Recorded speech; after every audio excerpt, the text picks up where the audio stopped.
Hello, everyone, and welcome to Techstrong TV. Today is Thursday, October 6th, and I hope you're all having a wonderful day so far. I'm your host, William Willis, and in today's show, we're going to bring you some fantastic interviews with incredible guests from around the world, so stay tuned. As always, I'm going to start off with our Techstrong News recap, filling you in on the biggest tech headlines that are making waves. Then we go to Open Source Summit Europe, where Mike Vizard met with Patrick Sheehan, Chief Revenue Officer for Phylum, as Patrick explained how to secure software supply chains using open source software in real time. Also at Open Source Summit Europe, Mike Vizard spoke with Kate Stewart, Vice President for Dependable Embedded Systems for the Linux Foundation, as Kate explained why an open source Zephyr operating system is needed now. Next, Mitch will speak to Matt Mead, CTO at SPR Consulting, to discuss challenges and experiences of effectively bringing software and security teams together to deliver digital experiences for customers and end users. We're then joined by our very own Cody J. Brown, who will hop on to tell us more about some of the upcoming webinars. Next up, we are airing episode 1 of our series, Engineering the Change. This series will follow the 3 winners of the Engineering the Change Scholarship Program as they tackle a 10-week intensive coding bootcamp and prepare themselves for careers in software engineering. Then, Mike Rothman and Mitch Ashley tackle cloud-native security and API management security in this week's Techstrong Research Review. They highlight a SysDig survey as a means to make the point about the importance of continuous monitoring of both the container and the API environments. Then, Mike Rothman will meet with David Earhart, board member of the North Georgia Autism Foundation, and Brian Penn, Security Posture Manager at Aflac, to talk about their successful experiences with an intern from Bridge Academy, which trains autistic people for careers in cybersecurity. Then, Mitch talks with Jeff Jonas, CEO at Sensing, to discuss the ties between data quality and security, as well as real-time entity resolution. Then, we'll wrap up this broadcast with 2 episodes of View with Vizard. In the first episode, Mike interviews Rustin Miles, founder and CISO for Bluefin, where Rustin explains why cybersecurity training for end users needs to improve. Then, Mike will interview Daniel Rydell, Senior Vice President for Strategic Services at Capado, where Daniel explains why best DevSecOps practices are coming to the Salesforce Software as a Service platform.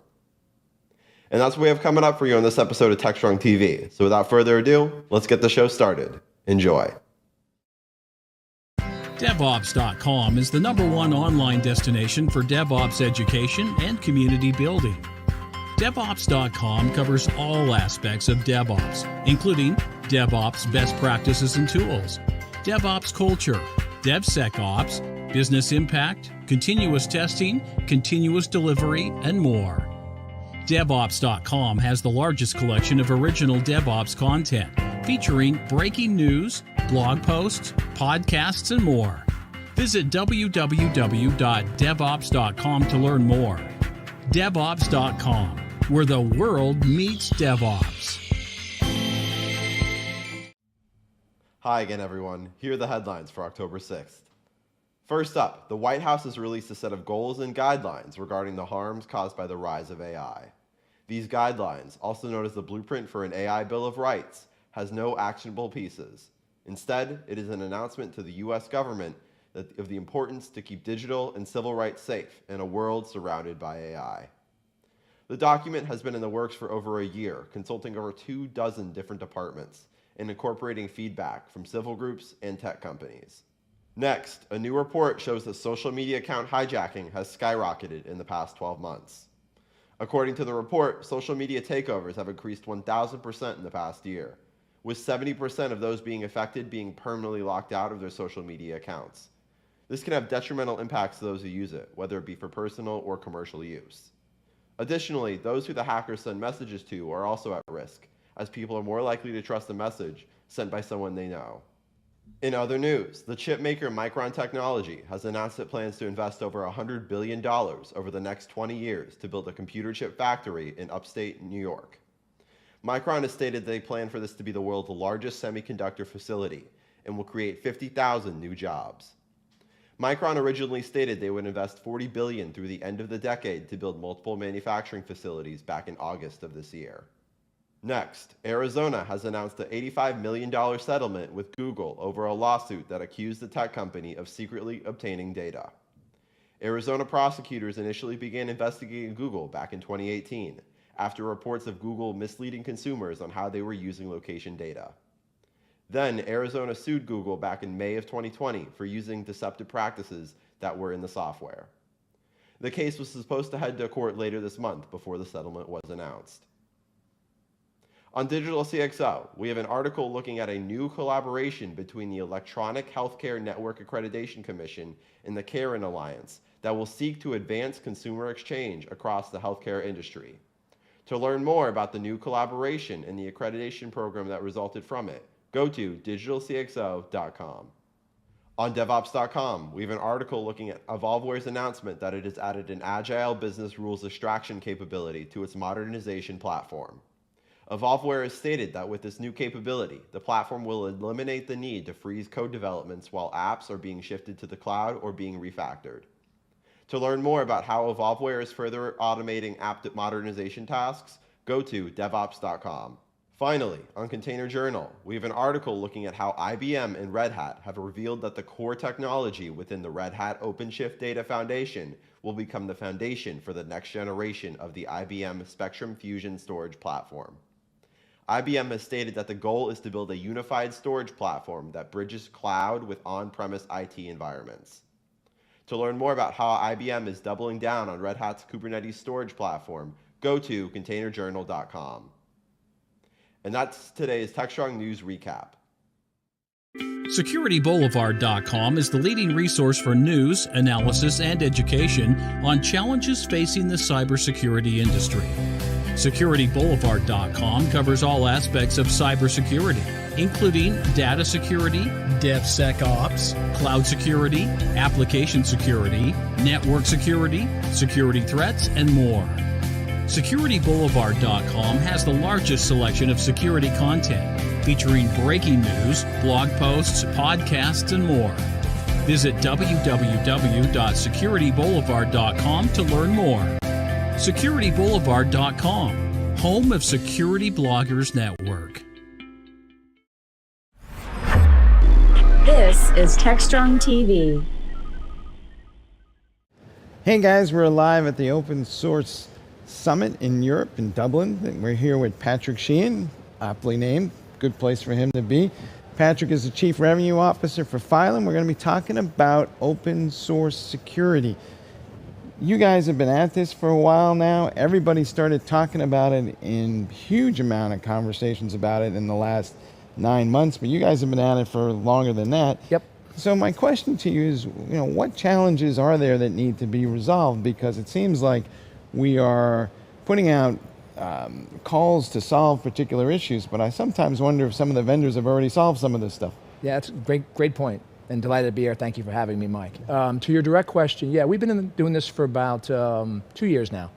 I think someone said it's always good to start a company about a year or 8 months before an event happens. We were that way. So we started just before the supply chain attack started happening, namely the SolarWinds attack. So we had started identifying the challenges that existed.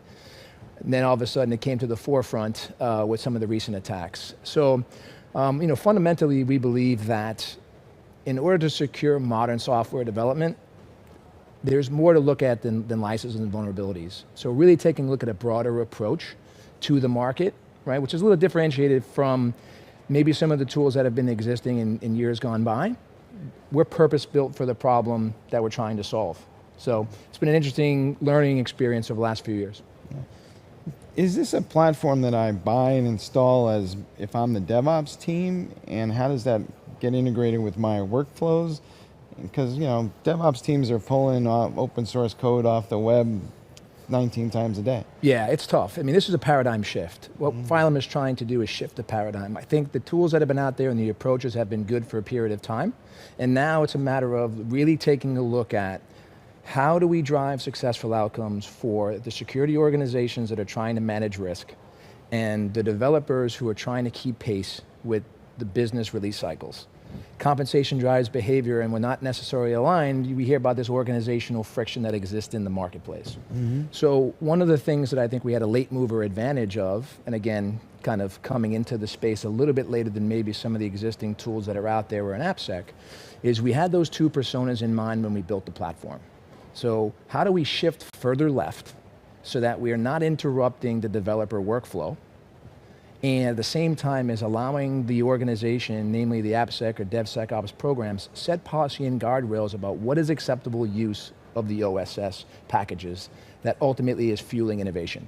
So with those two types of use cases and failures of the last, or challenges that exist over the last 2 decades, have been in the space quite a while, the idea is we've got to be integrated into the developer tooling in order for them to really adhere to the challenges and the policies that ultimately set by that. So the way that we're developed, to your direct question, is we are sitting in line with into the CID, CD, we are integrating into all of the developer tools, right? And namely the CI/CD build process.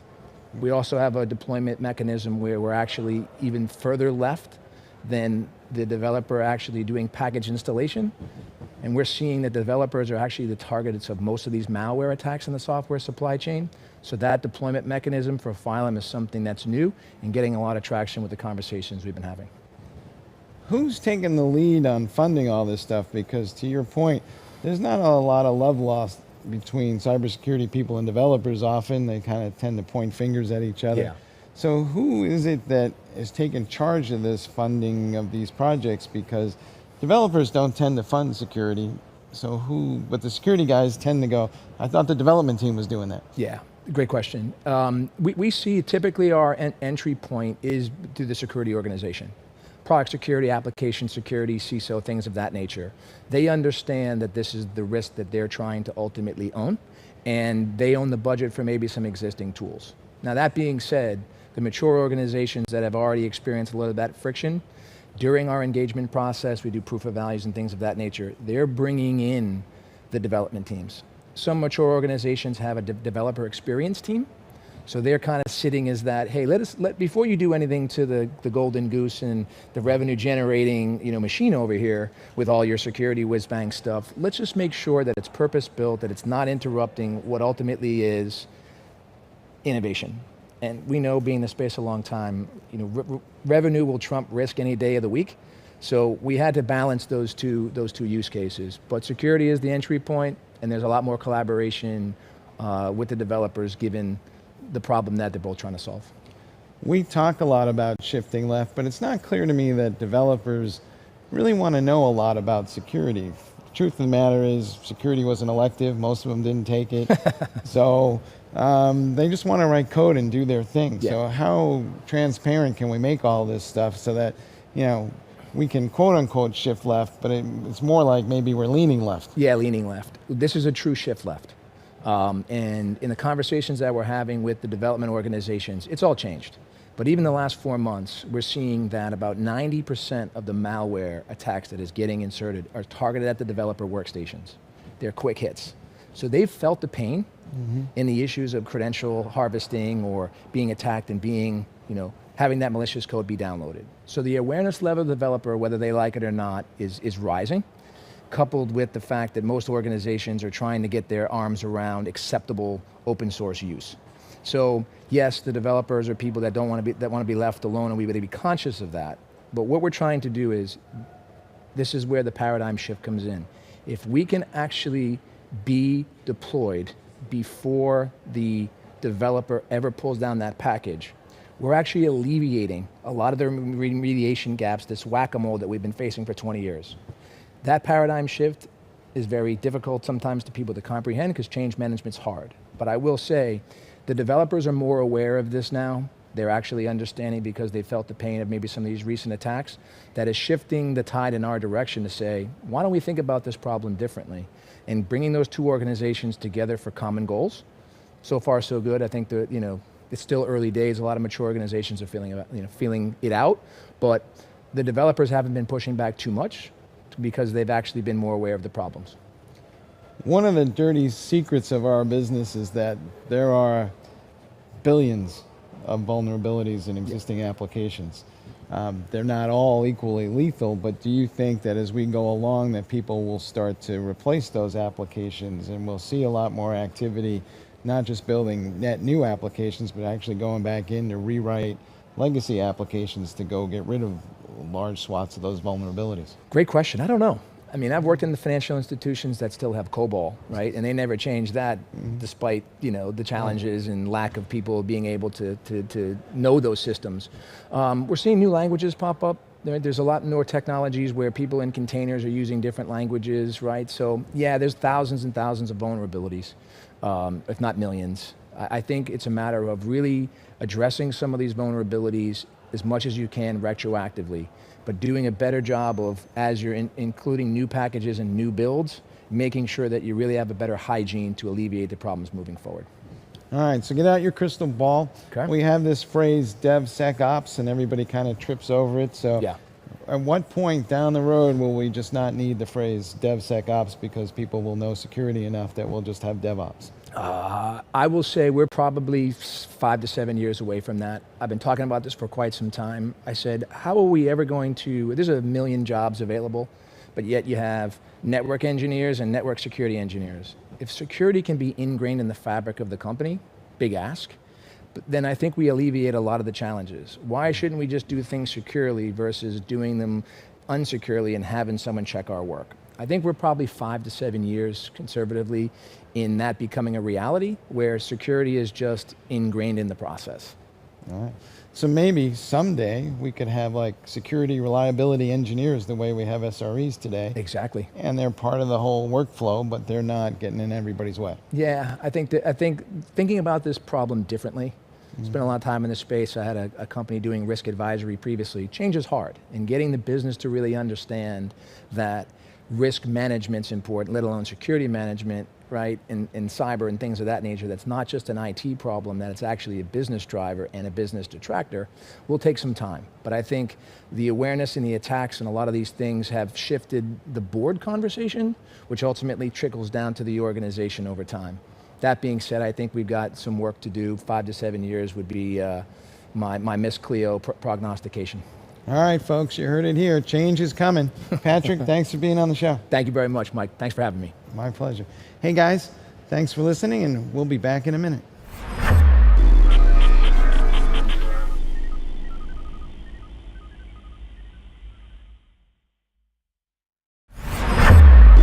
This is Techstrong TV.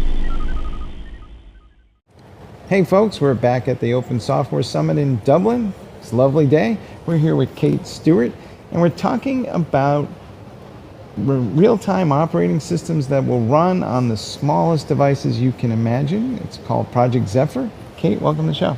Thank you very much. Glad to be here. What exactly is the challenge that Project Zephyr is trying to address? Because we have had Linux for all these years, so why do we need a real-time operating system project as an extension or complement to that?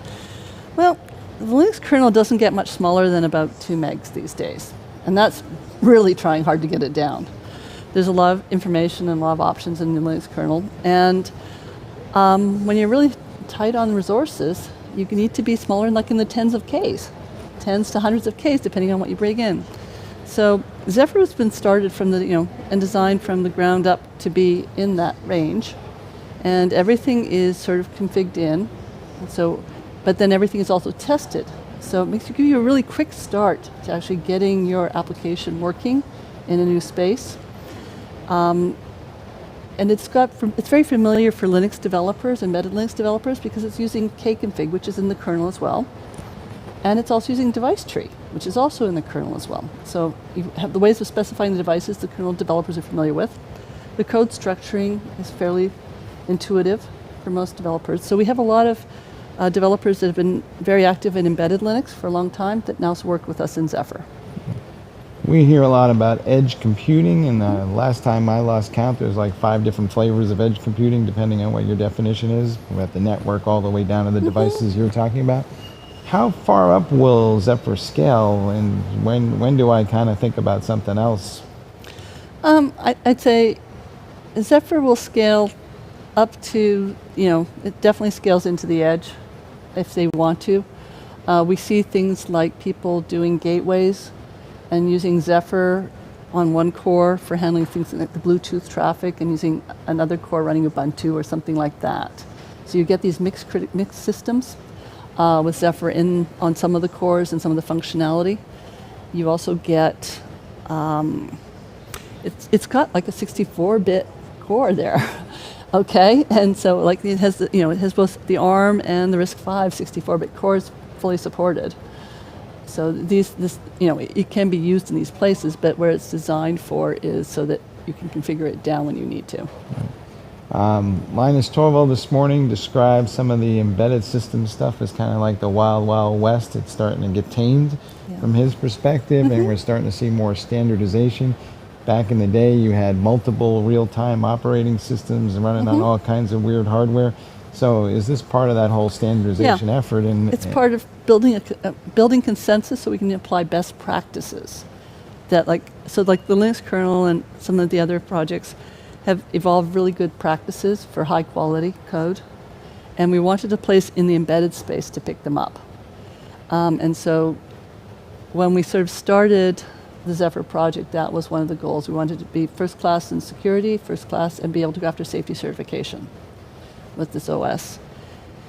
And to a large extent, Zephyr is actually one of the few open source projects that is a CVE numbering authority, or CNA with MITRE. It's formally listed there. We manage our own vulnerabilities. We can handle bulk vulnerability reports. And we have a PCERT team that's active in Zephyr. It's helping to support. We also have all our policies publicly documented. The Open Source Security Foundation, OpenSSF, they picked up the best practices badge, and they've got the best practices badge, and there's like different levels. There's passing, silver, and gold. Zephyr has been gold for several years, and that's publicly documenting all the processes. So whenever we found a good security process or best practice, we tried to adopt it into Zephyr. And that's served us well. We've got a fairly clean code base, and at this point, the Linux kernel is about 9 to 10 commits an hour into the code base. Zephyr's at 2 commits an hour in the code base. Wow. And so as a result, you've got a lot of momentum, a lot of new features, a lot of new boards. There's over 400 boards now in Zephyr upstream. Wow. So if you're working in those resource-constrained spaces, you've got a pretty good chance of having a starting point to start from that's already upstream. Who are the contributors to this project and the maintainers? Where did they come from? Are they coming from the vendor community? Are they independent folks? Or are they all over the place? Like the Linux kernel, we have corporate contributors, like we have corporations that have business strategies around it, and we also have hobbyists in Zephyr. I'd say probably about 10% are people doing hobbyists because they enjoy working in the code base, or they have things that they want to keep going. And some of them are doing maintainer type of roles as well as hobbyists. It's a good mix now. It's very diverse. We've got silicon vendors, we've got end product makers. It goes from, like, one of our platinum members in the project is Oticon, which do hearing aids. And you want your battery to last a long time in your hearing aid, right? Yeah. And so they've got some of the best tinnitus support out there, from what we know. And they're doing it all now on Zephyr. All right, so you're telling me that the guys over here behind the camera will be able to talk to me in my mic through this real-time operating system. And using Bluetooth without having all the wires over on everything. So, and the other thing, like Zephyr, we've been doing a lot of work with the Bluetooth SIG for the connectivity, and so a lot of the new standards that are coming out of Bluetooth SIG, they get developed and prototyped on Zephyr before they become public, so they have to be prototyped on Zephyr, and then as soon as they're public, they're in Zephyr's tree. So we're right on the edge on that, some of that stuff. And there's more connectivity we want to have in there too. What should developers be thinking about in terms of those best practices for building these types of applications? It can be really challenging to build something that small. So, yeah, it should be.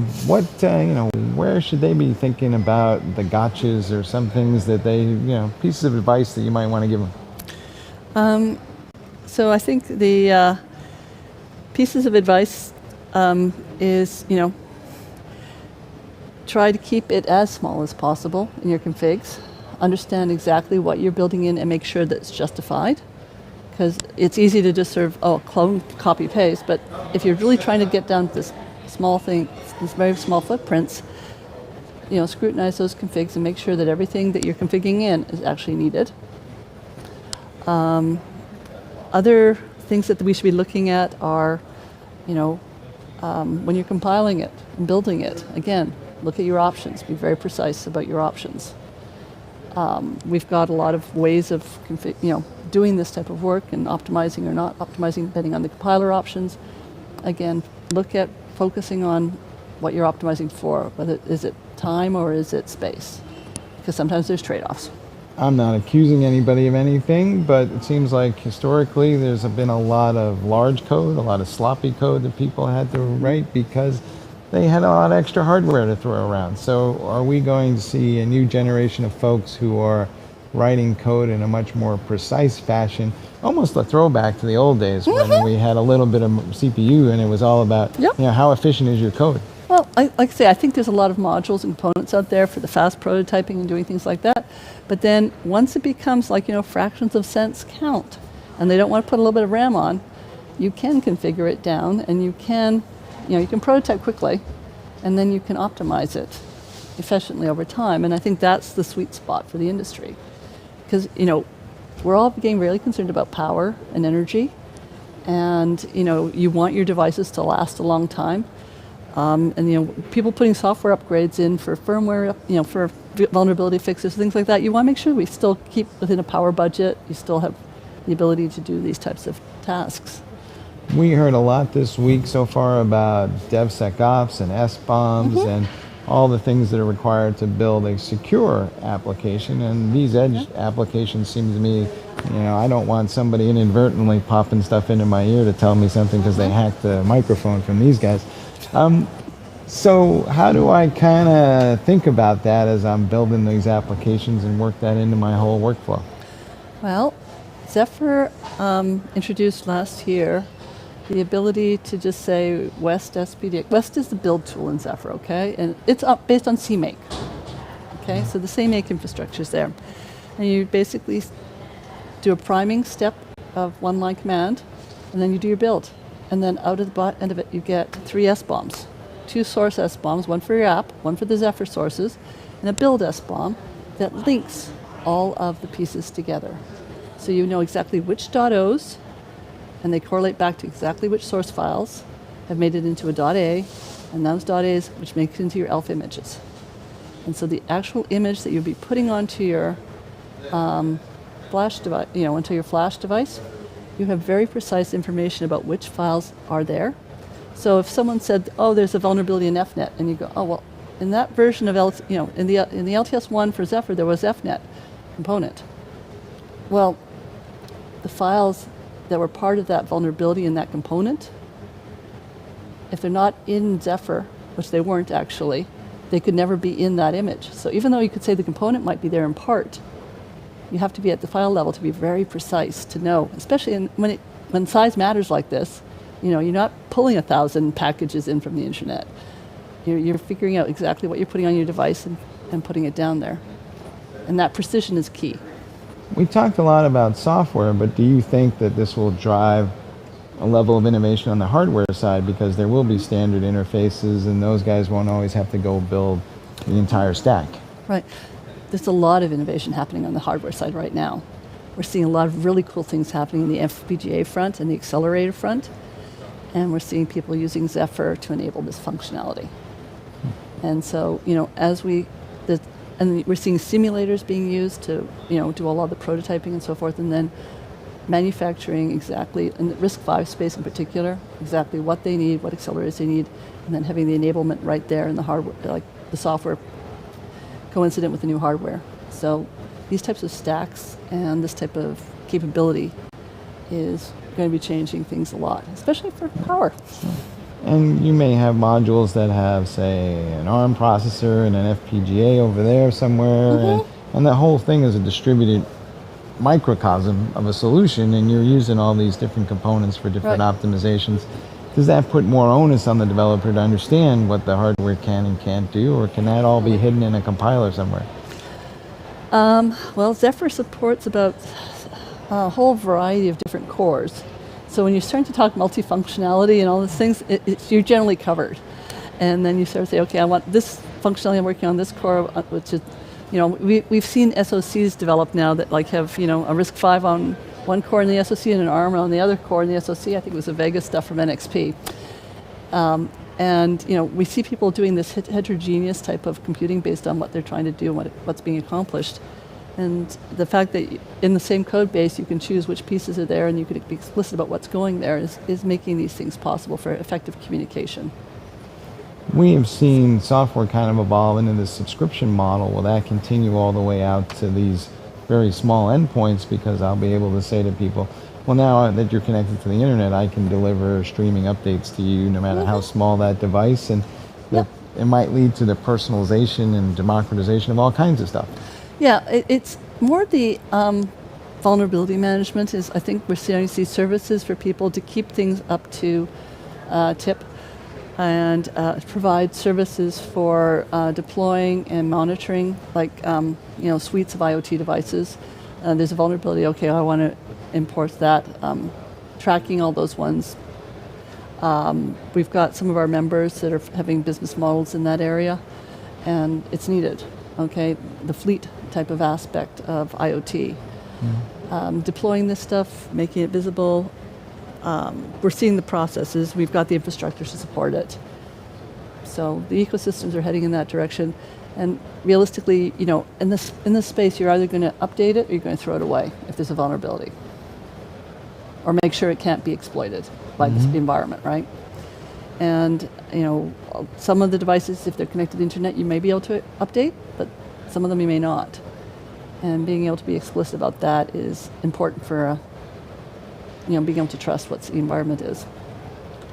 There's a lot of concern about security as it relates to anything on the edge and IoT in particular.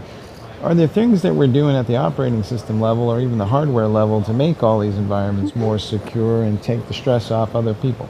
Yeah, so there's a whole ecosystem of trust and boot from the very initial boots. So there's whole trusted boot, trusted update.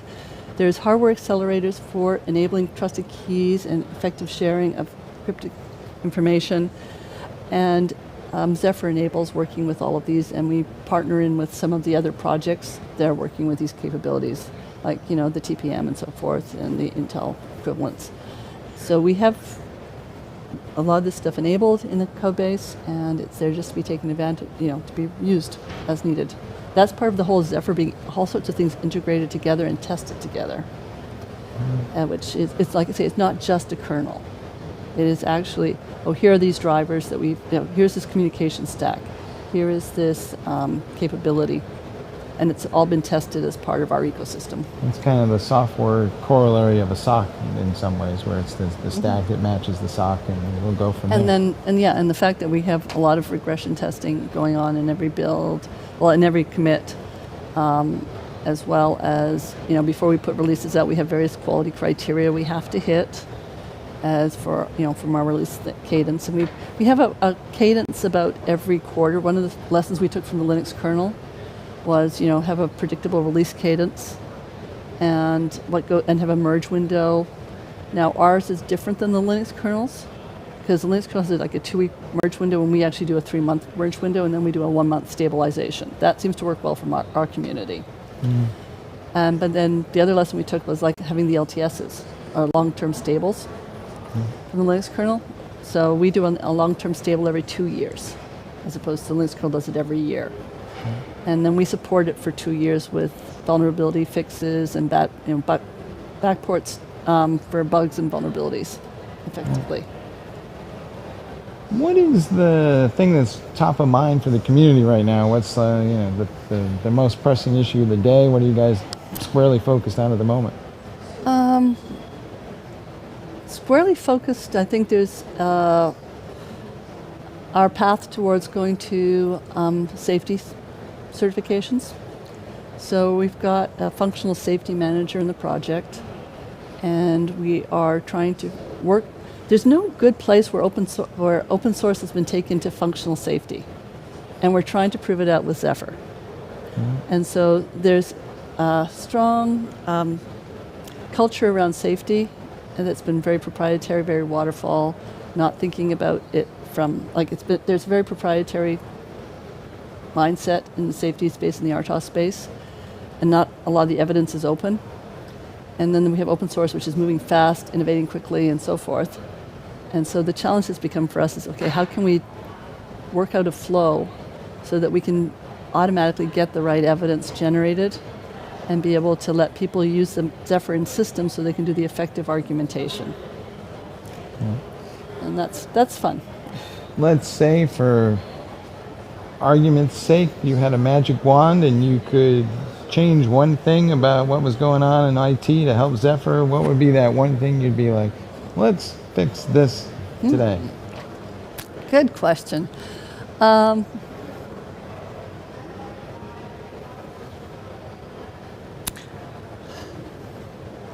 I'm having a hard time with that, actually.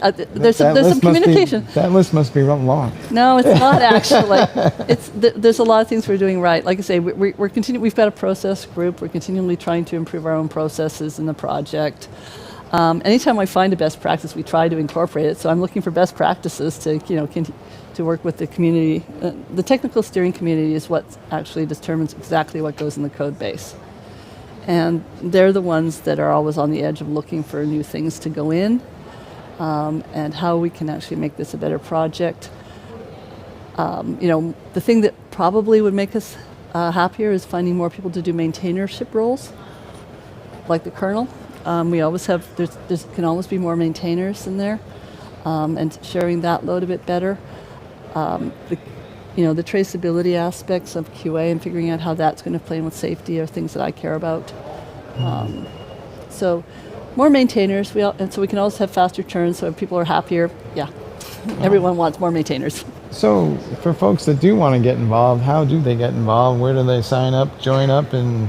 Okay, well, they can just basically point themselves at the GitHub repo, clone the repo, and start playing. We've got a bunch of examples on, getting started guides, and for people to just start, exploring with the boards. There's simulators out there. If they don't have hardware in their hands, they can work with the simulators.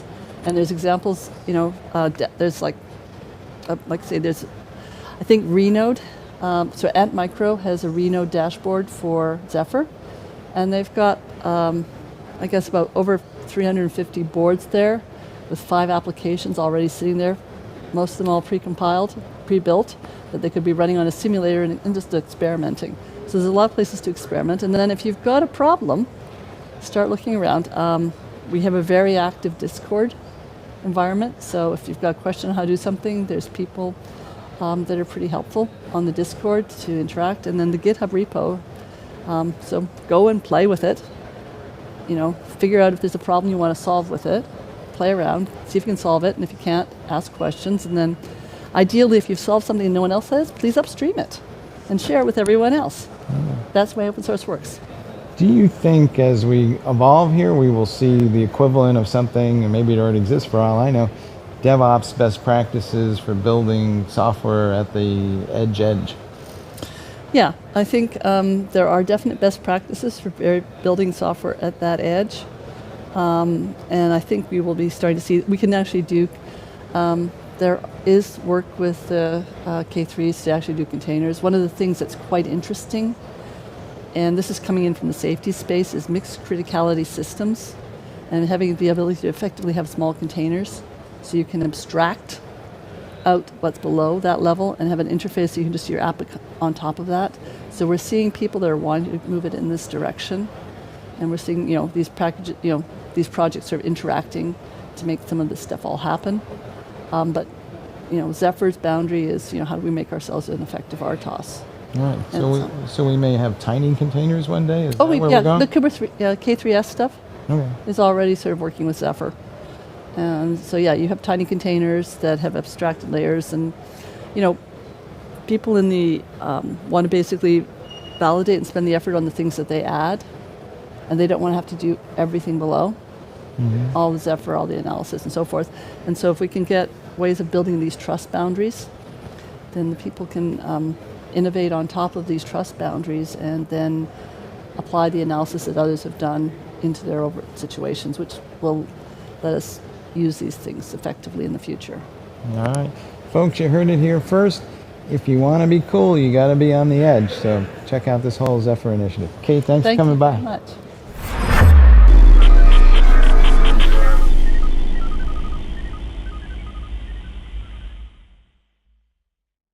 CISO Talk, to hear how real-world CISOs are dealing with today's real-world issues. From enabling secure remote workers to accelerating secure cloud adoption, defending against a pandemic of security attacks and beyond. CISO Talk covers the cyber topics you want to learn about. With your hosts, Unisys CISO Matt Newfield and MediaOps CEO Alan Schimmel, featuring a revolving panel of CISO cyber experts. This is where CISOs talk. Join us on digitalanarchist.com and Techstrong TV. This is Techstrong TV. The great pleasure of being joined by Matt Mead. Matt is CTO with SPR Consulting. Welcome, Matt. Hi, thanks for having me, Mitch. I'm excited to be here. Thank you. Me too. I'm especially excited because we're both kind of foot in both camps of software and security, and that's what we're going to talk about. Before we go there, tell us about SPR Consulting and the kind of work that you all do. Sure. Yeah, I mean, thank you, Mitch. I mean, for starters, and I think this is helpful as a backdrop as we share different opinions and thoughts, where do I come from? SPR is a tech modernization firm. And so we adapt and build enterprise systems, and we're trying to kind of strike that balance between, the ever-evolving technology landscape and the, technology that's available, plus factoring in risks around cybersecurity. And then, the other big thing is like user experience. How can we create something that's efficient and beautiful and intuitive, but yet secure? And, using some of the latest and greatest tools. So that's what we're doing. We build technology for our clients. My role is CTO at SPR, and I've been there for 23 years, and I've been in the CTO role for about 10 years, and grew up as a developer. And so, and now have a bunch of security responsibilities at SPR, and we work with security at our clients. So security is a big part of my professional life. Fantastic. Well, congrats on that move to CTO a few years back, 10 years back. And that's quite a longevity these days to be somewhere for 3 years, no doubt. So you started as a software engineer then? Correct. Building applications and configuring servers and cloud and all that kind of stuff, I'm guessing. That's exactly correct, with the exception that I started way before the cloud. So, but yeah, give me the benefit of the doubt, Matt. Yeah, back before graphical user interfaces, as a matter of fact, they were just sort of making their way into the commercial space. So, but yeah, building software for corporate America, basically for businesses to provide some sort of differentiation, build something that you just can't buy off the shelf is sort of where I've spent my whole career. Well, so let's talk about the software and the engineering world. And I imagine this is something, I'm sure your customers face this too, right? If you live in the security camp, and I've spent maybe a half of my career there, you're used to protocols and networks and devices that you're securing and building kind of walls and moats and different ways of filtering and alerting, alarming, doing all that kind of thing, kind of building in protections.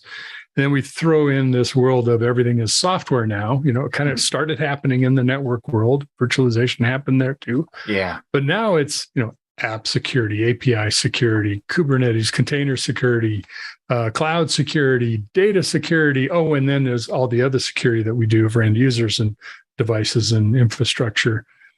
How do you, as a leader of an organization with security reporting to you, how do you sort of bridge that divide to help folks that are in the software world understand how to build more secure applications, infrastructure, and vice versa? In any successes or any failures, you learn the hard way?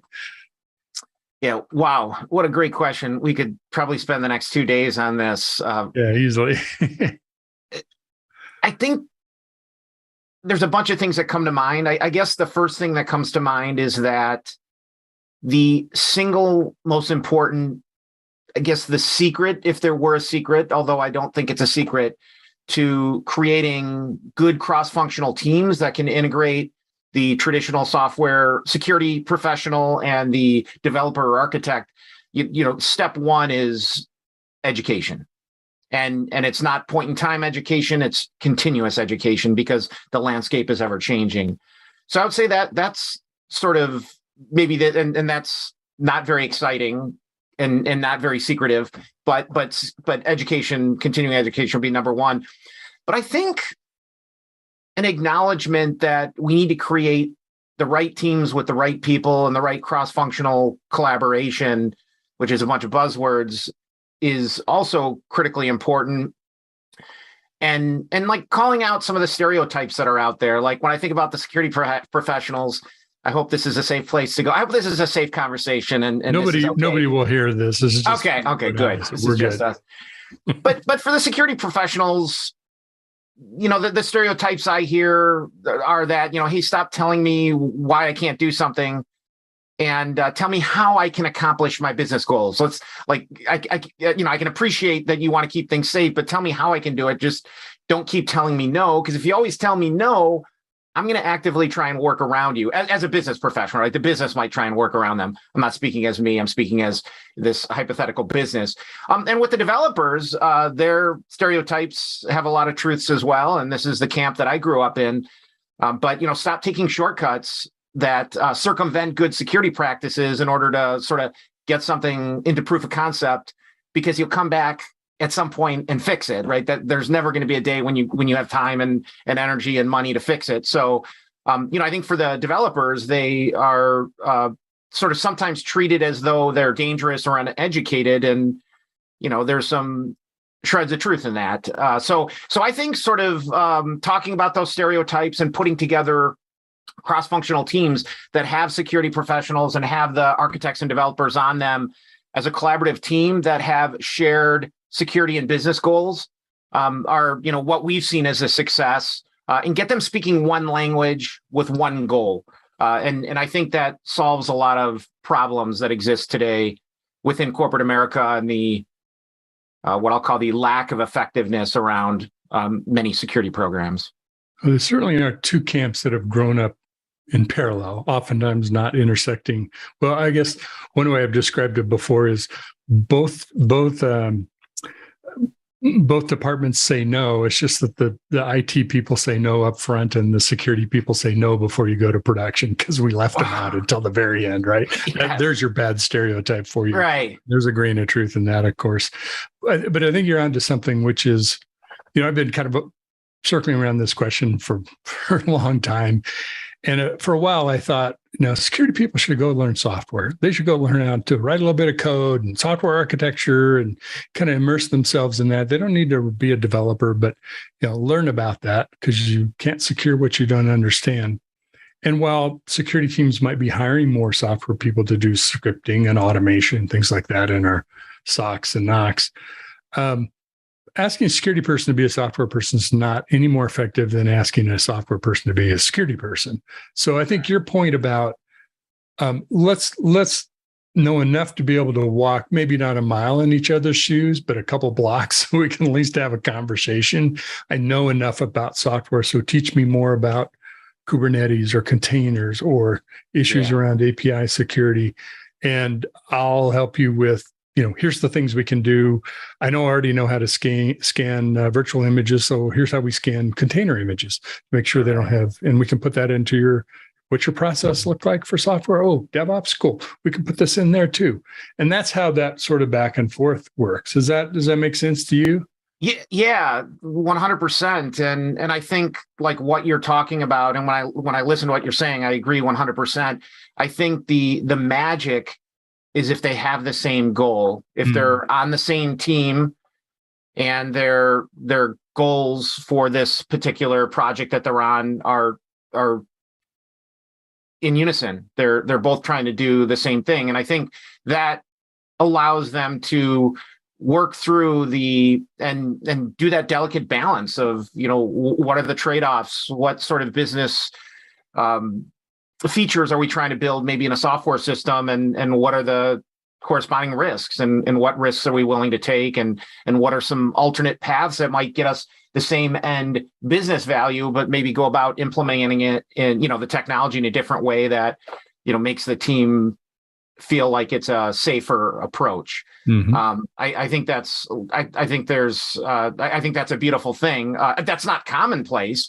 We're trying to implement that, in the places where we're doing work, but I would say by no means is that common. In fact, it's sort of interesting. I tell this story where if you talk to someone, I always like to think of my mom, a retired nurse. If you asked her if she was at a picnic and she saw someone who said, "Hey, I'm in IT, I do security," and "Hi, I'm in IT, I'm a developer, I write code," the average person on the street that's maybe not deeply rooted in the IT space would assume these people speak the same language, they work together on a daily basis. Hey, they're just part of this big, happy IT family. And it turns out that there's a pretty significant difference in the way they go about their roles. They sort of speak different languages. They have a very, very different education as far as, how they've grown up in the industry and what things they know about technology and security. And so I always just think about that and think that that's sort of one of the small things I'm trying to do is sort of close that Grand Canyon that's between those two disciplines and make them, like you said, just sort of understand, have a better appreciation for walking in the other shoes, and then taking that knowledge and focusing on a shared goal that can provide value to the organization. Yeah, oftentimes they don't even walk down the same hallways, right? Right. Parts of the building, Right. More or less work together, at least traditionally. To your point, I think that's spot on about, sorry to make this mutual admiration society, but I agree with you on that too. But it makes a difference if you have a common goal. If your goal as a security person is to prevent the developers from doing something stupid, security-wise, then that's probably not going to be a common shared goal, right? They don't want to do anything right, non-secure code either, but thank you very much. I don't appreciate that attitude, and vice versa. But if it was, hey, digital transformation, we've got to take our products and improve the customer experience. We've got to get to more mobile applications. We've got to fill in the blank. If that's what the company or the organization needs, then let's work on that together of how we achieve that. You wouldn't, you could use a play or a sports team. You wouldn't all show up on the stage at the same time and say, okay, let's do the play. No, you'd work it out and plan it out together and then execute, right? Same thing for our roles. Yeah, absolutely. What do you think? What do you think organizationally? You're not asking about a specific customer, but you see different customers, right? You kind of notice trends. Are folks starting to grapple with this problem and bring security and software together? Is it still miles apart and we got a long ways to go? What's your kind of read of things? Yeah, what a great question. I think that for organizations that are in highly regulated industries and organizations that are larger, like maybe the Fortune 1000 type companies on planet Earth, I would say that sort of subset maybe is making strides, in my opinion, based on what I see through our clients and through my professional network. I think they're making positive steps in this direction. I don't know that I would say I'm seeing a whole lot for mid-market or smaller companies. I think they're have significantly different security budgets first and foremost, and I think there's a reason for that, which I could come back to if that's interesting. But so there's sort of a small subset of these leaders that I think are making good positive steps by creating these sort of cross-functional teams, and they're having security and software development, software architecture better represented and sort of working with one another instead of working against one another. And I keep leaving the business out. I guess the business would be also sort of part of that. That'd be sort of the trifecta. You got security, sort of the software development folks, and then you've got the business, all working side by side on one team. Well, good points, because oftentimes financial institutions, although they can be very conservative, but they can push the edge of technology, right? Think about Yeah. trading and things like that. And Yeah. good point. I'd love to hear your thoughts about mid-market, because my experience of mid-market is they have almost all, or maybe all, the same requirements of large enterprise. They just have like 1/10 or 1/50th of the budget to try to do the same thing. Right.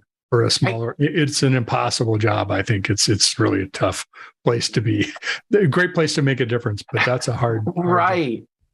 Yeah, I was looking at some research that talked about the role, the leader of security in an organization, and I unfortunately don't remember the source, which is terrible. But they were talking about how in larger organizations, the leader of security typically reports directly to the CEO. Maybe it's a CISO, a traditional CISO, or maybe it's a VP or EVP of IT, but it's someone who has direct interaction with the CEO and is, basically, going to be in board meetings from time to time. So they have that sort of visibility and ability to create awareness and make folks that are controlling budget and controlling the direction of the company aware of the importance of security. When you get into smaller organizations, like the mid-market organizations, for example, I think what we find is that there could be several levels of separation, hierarchically in the organization between maybe the director or manager of IT that also runs security. And there are many levels from the CEO of the organization. If there's a board, many, far, far away from the board. And so there isn't that same ability in these mid-market companies to create awareness and have those conversations at the boardroom table. And as a result, I think that's one of the areas that I saw doing some research that I think sort of leads to the huge difference in the amount of spend and I think overall effectiveness at some of the larger organizations versus these mid-market companies. That's at least, I think that's consistent with what we're seeing in the marketplace. I've also heard that in the mid-market, sometimes where those connections get made is either a board member who's concerned about, I don't want to be in the papers, how do we not have a breach? Or you have a breach and now you've got to communicate all the way up to the CEO or to the board. And that's sort of not fun the first time, because that's what you're talking. Yes. Yeah. Exactly. I mean, there's in those mid-market companies, there'd be very little proactive work at those most senior levels. It seems impossible to say there isn't a lot of concern, but I think there could be concern. It's not fair for me to say that a mid-market company isn't concerned about cybersecurity, but there does seem to be data that shows that there's a disconnect between sort of corporate initiatives and corporate goals and funding and the person running security. There seems to be a bit of a disconnect between those levels. And that's sort of what this research that I was reading about was indicating. And I think that certainly makes for a less than optimal security program. And this conversation is about, does more money equal more, better security, right? And I think, well, no, more money doesn't always create better security, but more money is almost always a good thing, right? Because there's always ways. It's not that it would guarantee a success, right? Is sort of the catch, but more money is helpful. Security products tend to be fairly pricey, and qualified security professionals also tend to be expensive. And then, I keep talking about education. Well, the education costs money, to have these continuing education programs. So money is good. More money is good, but having the right connection to senior leadership and having the whole organization in alignment is really important to have the most effective program that you can have. Another part of having more money or having, the funds available to do things is, I've been in this situation too, where I'd love to get a tool or buy some technology or move to a different location in the cloud, whatever. I don't have anybody to do that. So I might have money to buy something, but I don't have the people that have the bandwidth to do that. Right. Or I don't want to buy another tool that's going to give me more alerts. I'm already swimming in that stuff, right? Don't make more work for me. So that's part of that challenge too, is it isn't always buying another tool. It might be like getting more effective or efficient at what you have and using those funds to do other things with, maybe getting some people, maybe figuring out how you automate things, right? Right. Yeah, no, great point. And I think a lot of the software, I think pretty much everyone these days would buy before you build when it comes to software. I mean, there's a lot of software as a service and very effective software that we can buy and we don't have to build. Even though I'm saying this, even though I make my living building custom software, but so of course, where we spend our time is building software that differentiates our clients or provides that back end system that they need in order to perform their business in an efficient way. And so when you talk about moving to the cloud or moving from one cloud to another, a lot of times what we're talking about, I think what you're implying there is that we're moving custom stuff around, and custom stuff is not a cookie cutter operation. It's, you sort of have to understand what's happening, and there could be nuances, and it's sort of a one-off potentially. So it takes a lot of work and energy to sort of dig in and understand what you're doing and how to do it the right way. So that is, and right now we're still seeing that it's really hard to find and hire talented IT folks across all disciplines these days, here in late 2022, still an issue. I don't think that's a problem that's ever going to be solved. Maybe it will someday, but it seems like it hasn't. Yeah. It only gets harder and harder. You were talking about building custom software is, part of what your business is about, but even building custom software, usually that involves integrating with other apps, getting data from other systems, connecting to other services, making your software available as through an API or something to other things. So, I like to say anybody in the organization can write software, but eventually going to have to go to IT for either security, data, or to get to the other applications. So it all eventually touches, integrates with each other at some point, right? And I imagine your world is similar, or am I off base?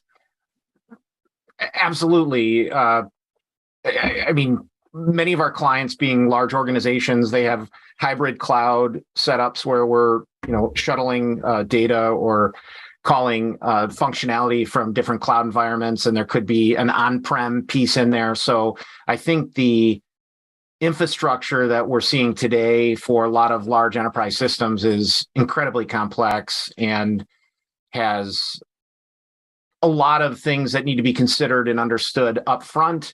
We need to have the security professionals, working with the architects during the design phase, so that we're not getting that no right before going to production, as you mentioned.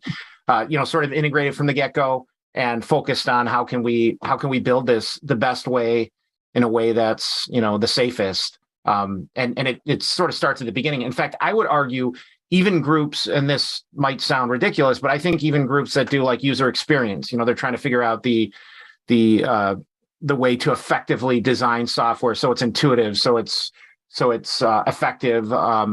Even those groups, I think, should be doing ongoing security training, which is what we do at SPR, because they're introducing, for example, low fidelity prototypes early in the process, maybe with the business. And, the more that they build in just simple things like multi-factor authentication as an assumption in the design, helps guarantee that some of these important features get implemented in the final, production implementation. So I think it's everybody, from the get-go, we got to be thinking about security.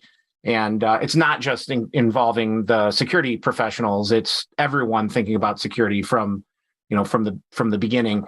And integration is huge. Interacting with all these back-end systems is what we do all day long. So all those complexities, and how do we use techniques like zero trust to try and make sure that we make zero assumptions anywhere about, who should be handling what data is, all stuff that, starts at the very beginning of the project if we want to get it right. Really good points. And by the way, we all know that prototypes never go into productions. You don't have to worry about security. Right. We always have time, budget, and energy to redo them. Yep. That's good. Let's go with that. Go. Well, Matt, it's been great talking with you. Feel a bit of a kindred spirit here in some of our experiences. And so it's nice talking about, maybe it's a little bit of therapy for us both. I don't know. But, one advantage I want to point out, and I don't know your company, you and I have just met, but, I know that working with organizations like SPR, one of the advantages you get to work on so many projects in organizations where you're working on those kind of challenges. While the app may be a little bit different domain or whatever, how to build that software, how to build it security, how to involve the right people in the organization, the cross-functional teams. Sometimes your kind of company is a great spark to start and down another path and help progress more quickly to getting security and software working together, or getting more money more effectiveness out of your security budget. So I think it's one of the things I've done when I needed to make some big changes is get an outside group to help sort of jumpstart that change. So, hope folks will check out your website. What's your URL for? Yeah, it's spr.com. Yeah, and I appreciate the kind words, and I think that is true. We try and kind of take best practices that we see from across different industries and put them to work for our clients. So yeah, and this was a pleasure talking to you here today. I really appreciate the opportunity. You as well. I hope you'll come back soon. Take care, Matt. Thanks. Bye-bye.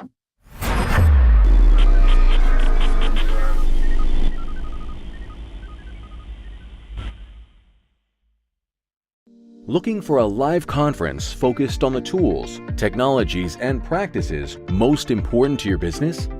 Innotech conferences are live one-day business and technology conferences highlighting the latest in trends for IT leaders, developers, and IT professionals. Each event combines education, innovation, peer-to-peer networking, and the latest technology and business solutions for a diverse IT-focused audience. Innotech conferences occur throughout the year in strategic regional locations, bringing together technology professionals from various industries to learn about the solutions, practices, and tools impacting their day-to-day work and gain insight into what's to come. Presenters at Innotech conferences are selected and curated to ensure each session provides the most up-to-date and relevant information without any hype. Whether you're interested in digital transformation, cybersecurity, cloud, IT leadership, or DevOps, Innotech conferences deliver. 2022 events are scheduled to be held in Austin, Dallas, Oklahoma City, Houston, and Washington, D.C. Innotech conferences are produced by Techstrong Live and powered by Techstrong Group.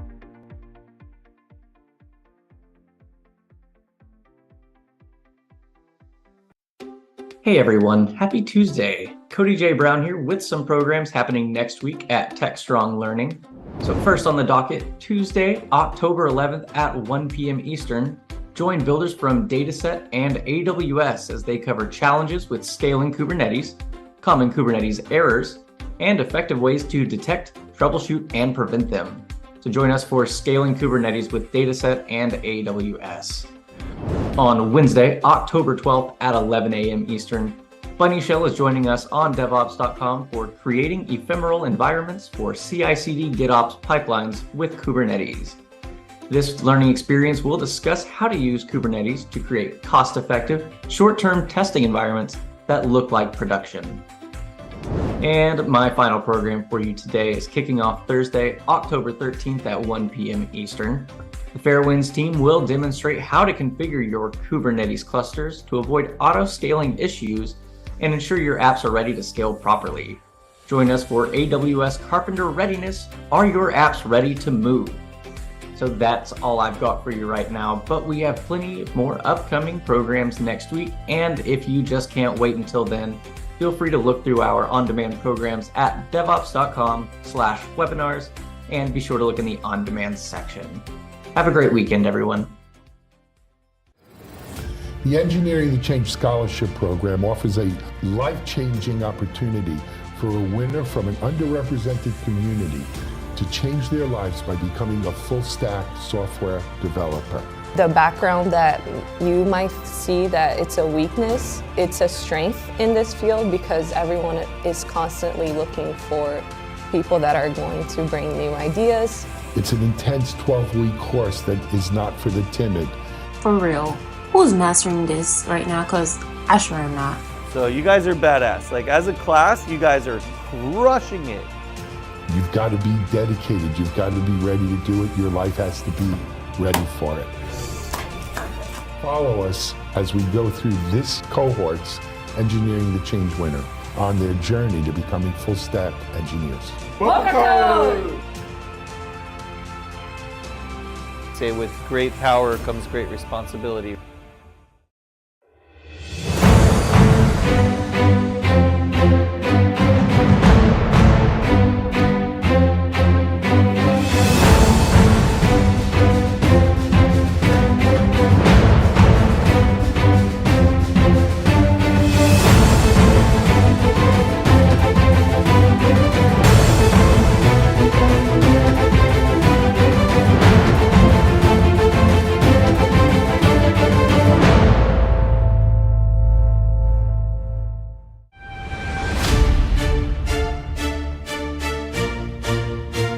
We got to take it down to 3 finalists. Toria, I'm going to ask you, who really kind of stood out for you? The 3 people that stood out to me the most was Stephanie and another woman named Carly and a man named Donald. Mitchell, what do you think? Yeah, I think I agree. Actually, I think those are 3 great candidates, and I mean, you know very well, right, what it takes to go through this process. Look, I still love good written and oral skills. I like people who can speak well. I like people who really can write well. All right.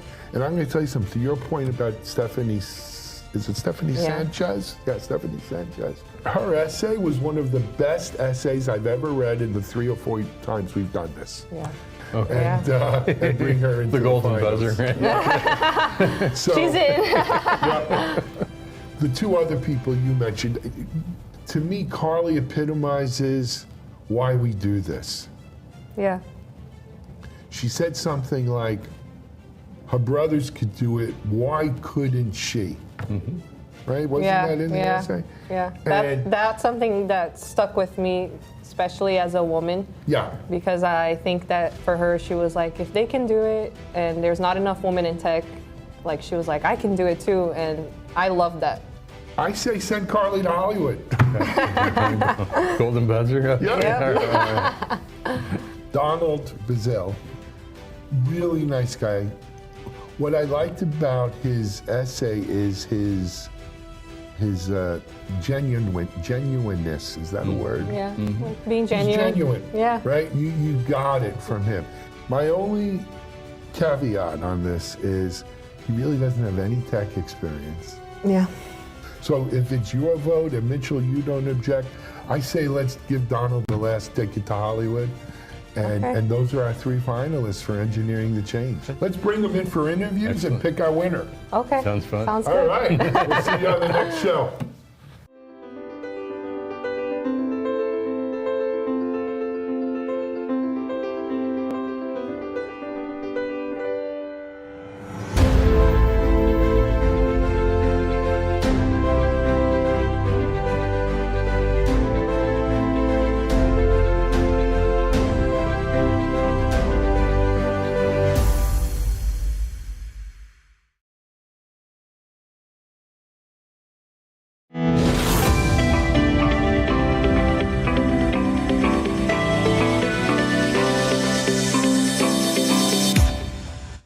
Hi, everybody. This is Mike Rothman, and it's our Techstrong Research Review. This is episode 2. I'm GM of Techstrong Research. I keep forgetting to introduce myself in the beginning of these things, so I wanted to do that. And I'm joined, as always, by my partner in crime. Not really, right? He's definitely not a felon in any way, shape, or form. But Mitch Ashton, how are you, Mitch? Yeah, not that I know about. That's right. Doing That's well. right. Not that I'll admit on video, but yeah, thanks, Mike. Good to be here.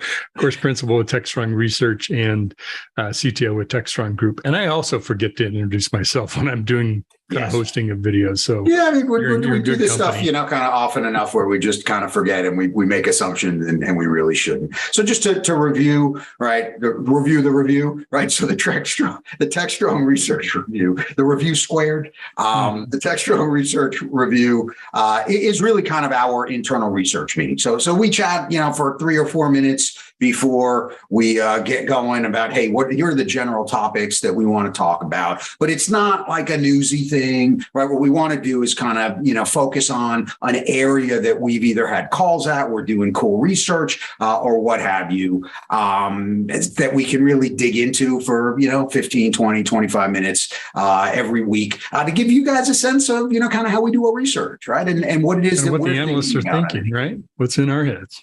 Yeah, what's in our heads at any given day. So there were a couple of different topics that we had underway today. Why don't we start with you, Mitch? I know you were looking at a SysDig report that really focused on kind of the latest and greatest in, kind of container posture and images and typo squatting and all sorts of other things that I don't know that I quite understand yet. So why don't you enlighten all of us about this? Oh, yeah. No, certainly. SysDig came out with their report. It's their cloud native threat report they do annually. And, they talk about crypto mining and all that kind of thing, which of course gets headlines, but, okay, who cares? We do, but, whatever. What I found particularly interesting was, we used to talk about virtual images, VSMs, having, potential vulnerabilities built to them because you've got all that software, the operating system and everything, whatever's in that VM. Of course, there's libraries of VMs and all that kind of thing. So scanning images was always an important thing we talked about with whatever we were using, VMware, whatever. And now this kind of same thing is really true, of course, about containers, though we haven't really talked about that heavily. They did a nice, I think, good job. Their TRT research team did some scanning of Docker Hub is one of the most common public course resources. Their library of container images, and of course, Docker has some processes to go through. They have some guidelines that are defined. They have an independent software vendor program for people to upload images. Others can also upload images. And of course, they're not the only source for container images. And of course, there's a lot of software, not just our own, that goes into a container, right? Open source, some operating systems, et cetera, libraries, all kinds of things. And it was pretty interesting. They scanned, I think it was like 250,000 images. And the kind of things that they found, which wouldn't be surprising to a security person, but when you think about the supply chain issues, they're finding, of course, embedded credentials and things like that. But there's other things like proxy avoidance, dynamic DNS registrations, malicious code, of course, SSH keys, API keys, things that are going to let attackers get back in. So what it really reminded me of we're like, oh, go check out containers. It's the next greatest thing. And it's part you got to do it to do cloud native. And we all go out and go to Docker Hub or whatever. And that's now part of our dev test production environment. And we've been through that cycle before, Mike. We have, right? So when you were first talking about the findings to me, I'm like, God, that sounds a lot like the discussions I had to have with, all sorts of people as we were getting into cloud, right? And they were starting to pull down, AWS AMIs or, kind of images for VMs in Azure or even if we go back in time a little bit further, right? Any app that you're loading up on your phone, especially the Android phone, right? I mean, Apple's a little bit more of a closed ecosystem from that standpoint, but Android, I mean, all sorts of, nonsense and bad stuff was getting into their app stores until they locked it down, kinda, right? So they are enforcing a little bit better policies now. And same thing, AWS, they enforce a little bit policies, but you still have things that, kind of sneak through. So the verified, right? Using verified images, verified containers, it's critical. And you actually have to have that within your pipeline, right? So when you go to your artifact repository or Docker Hub or whatever you're doing when you're kind of doing the CI process, you've got to have, kind of a verification, hopefully a signed type of verification so that you can, go back and attribute it to a certain, kind of provider, because you're going to get that kind of stuff. I mean, anytime you're pulling a component from anything, there's an opportunity for it to have a little surprise in there, right? And for most security professionals, we don't like surprises, right? No surprises. So, I mean, that's really just best practice on that front. Yeah, I think as security professionals, it's sort of the X-Files, trust no one, right? It's but trust but verify. Right. And I think, and the whole idea of, kind of requiring signed images, containers, apps, whatever it is a way to start do that verification process. Is it foolproof? Of course not, right? Nothing is going to be foolproof. Some stuff is going to, kind of fit in. But what we're trying to do is really kind of narrow that attack surface, really, kind of make sure that we're doing the greatest level of diligence that we can up front. And this just highlights the fact that, again, you're going to find nonsense in these, kind of hubs and aggregation points and marketplaces, and buyer beware. Right, buyer beware. I think that's probably the best message. I think the good news about this is we've already been through this process before, right, with other kind of images, is as the security professionals want to work with the software developers, they can easily come and say, hey, we know about this issue. We already have scanning tools. We can help you plug that into your workflow pipeline, your tool chain, whatever process.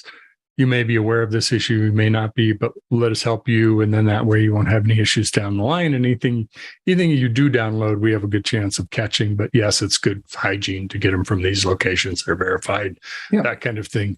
So while there's a lot of this stuff present, it's not, the sky's not falling. It's not Chicken Little, right? We've solved this problem. Right. Again, the same way. It gets back, we're trying to reduce the attack surface from that standpoint. You're always going to have exceptions where you've got a new library or something that you absolutely have to, integrate into the code or the container or what have you, and that's fine. But I would rather kick that out of the pipeline and force a separate, human intervention at that point to basically say, no, we've got to go through some process to make sure that you're doing at least a smidgen of diligence on that to ensure that, again, you're not putting the rest of the production environment at risk. And that's what we're talking about here, right? If you have, kind of, and it's not just, so you leave some credentials in there, it's bad. They get access to, some of your cloud stuff. Okay. Right. Not great, but, you put, kind of compromised code in something that you deploy into prod. And that's not something that's going to be obvious, right? That's something where they can get in, maintain persistence,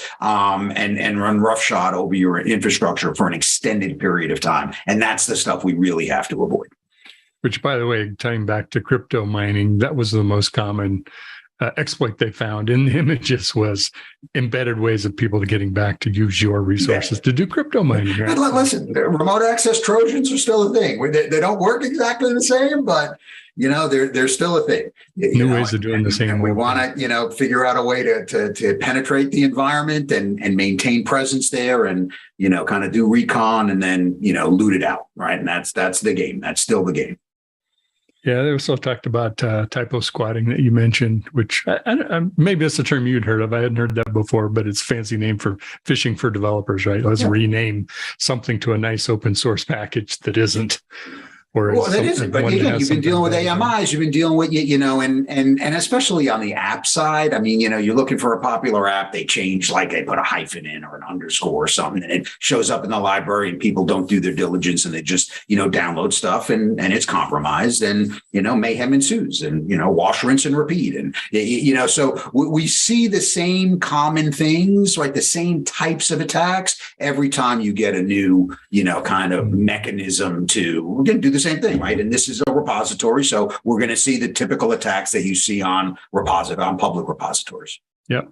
So it's the thing about containers. I think is interesting about this is, where VSMs often are like operating systems and a lot of software in it, where containers can be parts of that, but also a lot of application stuff. So I can't think of it like the processor architecture, right? Northbound and southbound, east and westbound. You got to go both through the stack and then also in and out of what you're talking to. So think about security at all layers in both directions, in and out, and you've got a better chance of catching those things or finding them early. That's right, and that's what it is. It's finding them early. And that, and having a process to deal with it. And again, just to kind of bring it back full circle, right? You when you build out these containers, you do it, via a pipeline. You want to have, kind of testing and, kind of really failing builds, right? In that pipeline when they don't adhere to these specific policies. And that is going to be your best defense over time. Mm-hmm. Speaking of APIs, you had some thoughts on that. I know you've been looking at some things. I did, and it was as always, right? It's just a number of calls that we have. We've had this API security report we've been working on out there for since I started, right? So it's about a quarter now that it's just been kind of hanging out there. So get back in. We start to do some research. We've got the Cloud Container Summit coming up on October 4th. Yes. So come in and register for that. We're also co-promoting an event on October 26th with our pals from Salt Security, called API Security Summit Context Matters. So you can register for that. Both of those events are, you can find the links on the Techstrong events event, or I guess techstrongevents.com link, and just hit upcoming events and that stuff will be there. But, the interesting thing to me is, APIs are becoming just common, right? And everybody does it. And, we were working on a report this week, and, we were using terms like API first, development mentality and stuff. And I kind of reflected on the fact that, this isn't my world at this point. So I'm still, kind of drinking from the fire hose and figuring things out. So I figured it would be good if we just kind of went through a little bit in terms of what that process looks like, right? We decide we want to do an API. We build the API. How do we instrument it to make sure, we're understanding what's happening and tracking, kind of activity there. There's the API management layer. Obviously, there's the API security layer as well, which is how are we, evaluating what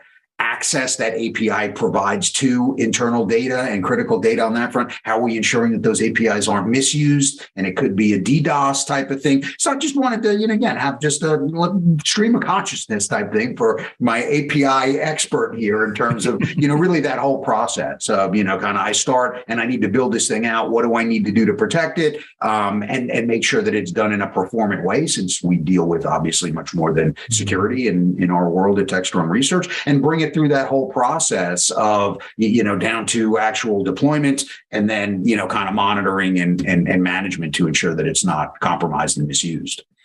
I think maybe to help our security friends, we used to think about APIs as how you got into something or go out, right? Mostly, how did people get to my app, right? And it was a pretty limited set of APIs we might publish or make accessible.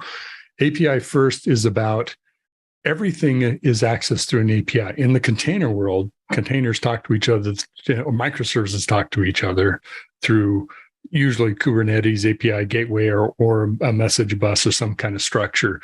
But the point being is, every service is an API. It's not code that's all linked together and calls each other. Well, it does, but it does it through APIs.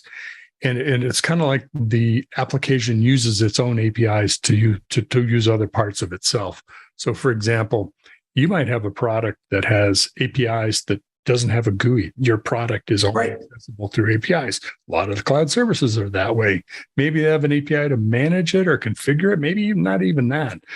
And that's the whole idea behind API first. And then there's sort of one more step beyond that, which is API as products. And that's what I was referring to, is people use our products through APIs. That's how you get to it. That's how you use it. And that's how you gain value from it.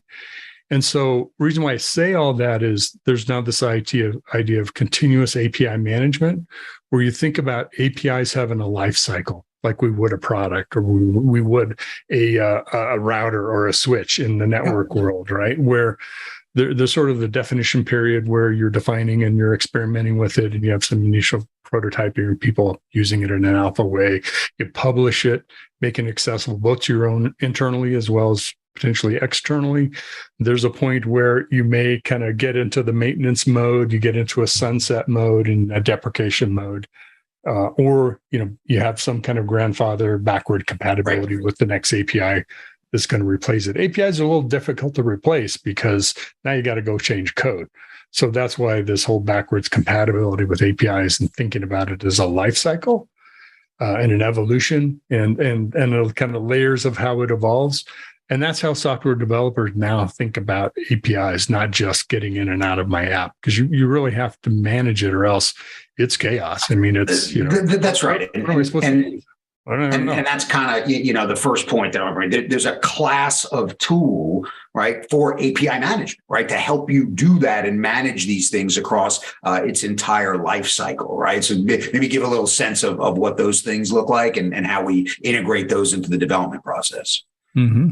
Yeah, absolutely. And when we talk about API security, oftentimes it's about discovery. Well, in the security world, we always talk about, we got to know what we have to be able to securely manage it, right? I think another thing that's mindsets that has to change is, we were talking about scanning before, we're talking about discovery of APIs.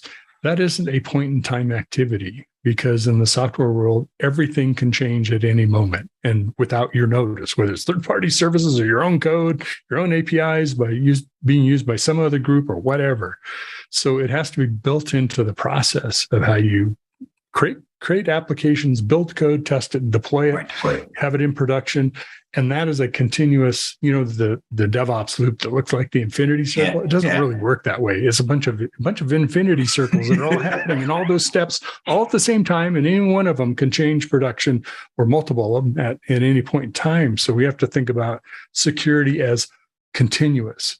We're always in a posture mode of checking security and managing it, like we do in a network, from a protocol and transport across the wire, right? Seeing those packets or whatever flowing. It's kind of the same way with software. Well, I would actually posit it's exactly the same way with software, because ultimately those requests, they look different than, kind of the session type information that we had and state information that we had in kind of more traditional applications with, kind of the protocols that ran those. So these are different, but they still traverse the network. Right. So monitoring that network, looking for API traffic, understanding, using that as a mechanism for discovery. Right. It's wonderful. If you know about the APIs, you can build instrumentation code into the API. You can have it ping other services. So you're understanding about performance and usage and be able to track and profile and identify misuse from that standpoint. It's the ones we don't know about that can hurt us. Right. So that's why, kind of doing the analysis on network traffic, doing passive monitoring, understanding what API traffic is there, kind of using kind of like attack surface management, but API surface management. And I don't know if that's a thing right in the category, but it would sound, kind of it is, right? So, what you're doing is you're identifying this traffic, then you're going, hitting the API, seeing what it can access, right? Profiling all of that using fancy math to, understand what would, kind of be anomalous in that kind of situation. And this is a thing, right? Because this is the way applications are being built now. So it's not a matter of, hey, I'll just use my API gateway as a mechanism to do that. Well, sure. I mean, if we're trying to groom the traffic and we're trying to make sure that it's performant and, we want to try to aggregate stuff that's there, necessary, but not sufficient, I think is a great way to put that. Is that, yes, we still need the API gateways. We want to layer security in, just like we do on, kind of WAFs as they've worked with, CDN devices and as they've gone towards services on that front. We want to embed security within the API gateway layer to the degree that we can, right? But it's not enough. We need to be watching outside of that as well. Well, I think that's a really important part, because the gateway is an essential element, API gateway, web application firewall, whatever it might be. But it's not just filtering and controlling traffic. Yes, it's doing kind of access control for APIs, but there's also things like key management, key rotation. And these are things that are being done in, seconds and minutes, not days and weeks, right? How often you may be rotating keys in the APIs that are being accessed. And credentials, not talking about credentials being stored in containers and of course in our code and things like that. We don't want that exposed. So that's all part of that continuous API management. When you think about the security layers and all aspects of it, it's a continuous process, to your point. Yep, exactly. So, and again, what we're trying to do here is to bring up some of these things that everybody needs to keep in mind, right? Yeah, and we'll peg them to news things like our conferences, right? October 4th, October 26th, come visit us, learn a lot more. But really the point of what we're trying to do here in a fairly crisp and quick format is to give everybody a sense of, again, not just what we're thinking, but some depth and some context for why this stuff is important as you move along that journey from how we were dealing with a whole bunch of traditional stuff, now that we, are embracing both cloud native, but also DevOps as a mechanism to, kind of build and then deploy a lot of these cloud native concepts and infrastructures, and obviously the code that kind of runs within all of the above. So, very interesting space, very dynamic. Again, I'm kind of the new guy, still have a little bit of new car smell, although after my first quarter, it's starting to wear off and it's starting to become my problem from that standpoint. But it's been great for me because I'm able to, really just learn, right? And what I'm trying to do is learn and feel all the context. So I'm not a lot different than a lot of you folks out there. I'm trying to get my arms around all the different nuances of how these things fit together. Obviously, I have a grounding on the security side that helps provide a lot of the context and being, working in a number of different DevSecOps type motions and kind of following the API security space for, since it began, right? So that's given me a bit of context on there, but, kind of how the sausage is actually made. That's another thing entirely, right? And that's exciting for me to learn. Hopefully it's exciting for you guys to learn. And hopefully you're, picking up a few tidbits here and there from our Techstrong research review. So any parting thoughts, Mitch, before we kind of let everybody get on with their day? Well, I want to shamelessly plug our website, techstrongresearch.com, because all our reports are free. There's a lot of great stuff. We have pulse meters and things like that will get published up there. The other thing I want to recommend, APIs are a great thing for security people to kind of sink their teeth into in the software world and start, because it makes sense. Like, it's a protocol, right? It's things that we understand, but it gets you an understand about, okay, API microservices and containers we kind of get, and you can put the pieces together. And there's some really great, 15-minute overview on Kubernetes, 10-minute overview on containers and Docker or whatever. You don't need to be a software expert, just like shifting left is not going to make software people security experts. There's a lot of great videos, though, that I always recommend people take advantage of it, because it gives you that context and there are. And one thing that you folks can try out there is something that we're doing right here as well, right? We've got a workforce that, may not be, technically grounded to the degree that we are, and training them on, kind of the coverage areas and the things that we do is a corporate imperative. So what we did is we basically have a theme every month, right? And every week we post in our, internal Slack channels a number of resources for everybody in the company, for somebody who does sales, right? Somebody that's managing events, our social media folks. I mean, everybody in the company has to participate in this, ask questions. And by the way, everybody has it's a mandatory thing. You've got to ask questions in the Slack channel during the week. And then at the end of the month, we actually do a Jeopardy game. And that's, we're recording that today. We're playing that today, in fact. And it's been great. Right. It's been great because everybody feels like, kind of they're learning, they're growing, they're understanding the core kind of concepts that drive our business. And it's fun because it's a game, right? People can win. So we give some prizes and, that kind of thing. But I really love this idea. I mean, it really was just a fantastic idea that one of our folks, I think our CEO, our head of operations came up with, because, again, you need to have a way to really engage everybody in constant learning, because if there's one thing about these areas in technology is that they are changing very rapidly, and having a real mechanism to kind of force that, learning on a weekly basis is absolutely critical. And it helps the people in the know. I'm often answering questions like, how did you decide which container technology to use, or how you decide what API, blah, blah, blah. So I'm able to okay, how do I explain this in a way that I'm talking to an audience that's learning this? So I have to really put my thoughts together and be clear about it. And sometimes I am, sometimes not so much. Which means more Slack messages, right. But to get there. But it helps us as we communicate with each other internally as well as externally. So it's all good. And we have our Jeopardy today, and host Alan Schimmel. Alan likes to host anything. We do. So. Listen, he's not Alex Trebek, right? Oh, no. Nobody is. Nobody is. I'm not even sure he's Mayim Bialik. So, but he's Alan Schimmel. Yeah, there is only one Alan Schimmel. So that is absolutely. We love him. He's great.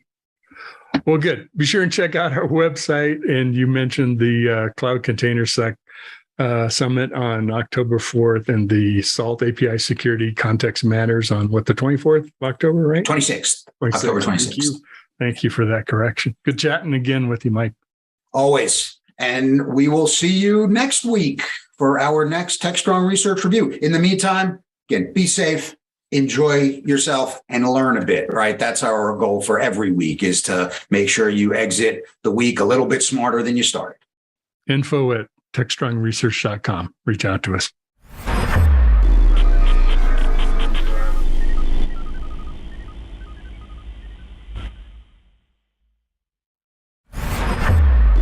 This is Techstrong TV. Hi, this is Mike Rothman. Welcome to another Techstrong TV interview.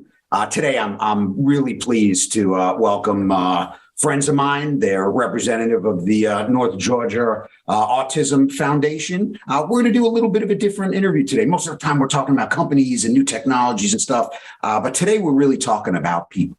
Right, we're talking about, kind of how we can address our skills gap in security and really in technology in general. We're going to talk a lot about what great work the North Georgia Autism Foundation is doing in order to address this and really train a number of folks to do cybersecurity specifically, but we don't need to stop there necessarily. And we're also going to talk to Brian Penn from Aflac, who is really a participant in this program now, and talk about the success that he's had with the program. So, fellas, welcome to Techstrong TV. How you guys doing this morning? Doing great, Mike. Thanks so much for having us. Really appreciate this. Yeah, great. So, David, why don't you start? Can you just introduce yourself and, talk a little bit about what you guys are doing at the North Georgia Autism Foundation? Yeah, so I'll start. So my name's David Earhart, and I'm a semi-retired cyber software executive, at least for the time being. And about a year and a half ago, I was asked to consider joining the board of the North Georgia Autism Foundation. And, I said, well, I don't really know anybody personally, as far as my family or such that's on the spectrum. But I do know there's a great tie or link between people on the spectrum, meaning that have autism to whatever degree, and their ability to contribute to cyber programs. And I said, well, maybe this is an avenue for me to give back a little to an industry that's given me so much over the years. So I was thinking about it, and as a former CEO, I knew how successful some of these resources had been. And then I sat down one night to watch 60 Minutes, and lo and behold, at that time, there was a session or a segment on the fact that there's this need for cyber professionals and the uncanny link between people on the spectrum and their ability to be able to contribute. I said, well, if that's not a sign, then I don't know what is. And then I read a blog from the CISO of Bank of America stating the same thing, that people are really missing out if they're not considering this avenue to get professionals into their group. So that's why I joined. And so let me just pause there, and I'm sure that will spawn some other questions, Mike. Well, it is. It's great. And I want to say, before we bring Brian in, because he really is just a great case study, I actually have direct experience with the program and just the fantastic candidates that are there. David had asked me to come in, as I mentioned, North Georgia, right? So it's kind of Atlanta and surrounding areas. So it's kind of like, kind of the home team on my end. So David asked me to come in one day and talk to the students, right? And it was great. I had 7 or 8 of them, kind of in the room. And this was during COVID, right? So we're all masked up, and it was a little bit of a challenging environment, but they had, kind of machines basically torn apart, and they're working with, soldering irons and playing around with the technology and starting to learn. Some folks were on Zoom, and it was great. It was great to see these folks engaged. It was great to see them asking questions. And this is tough for a lot of these folks. As David said, right? They're on the spectrum. They're not necessarily at as at ease in social situations as some of us.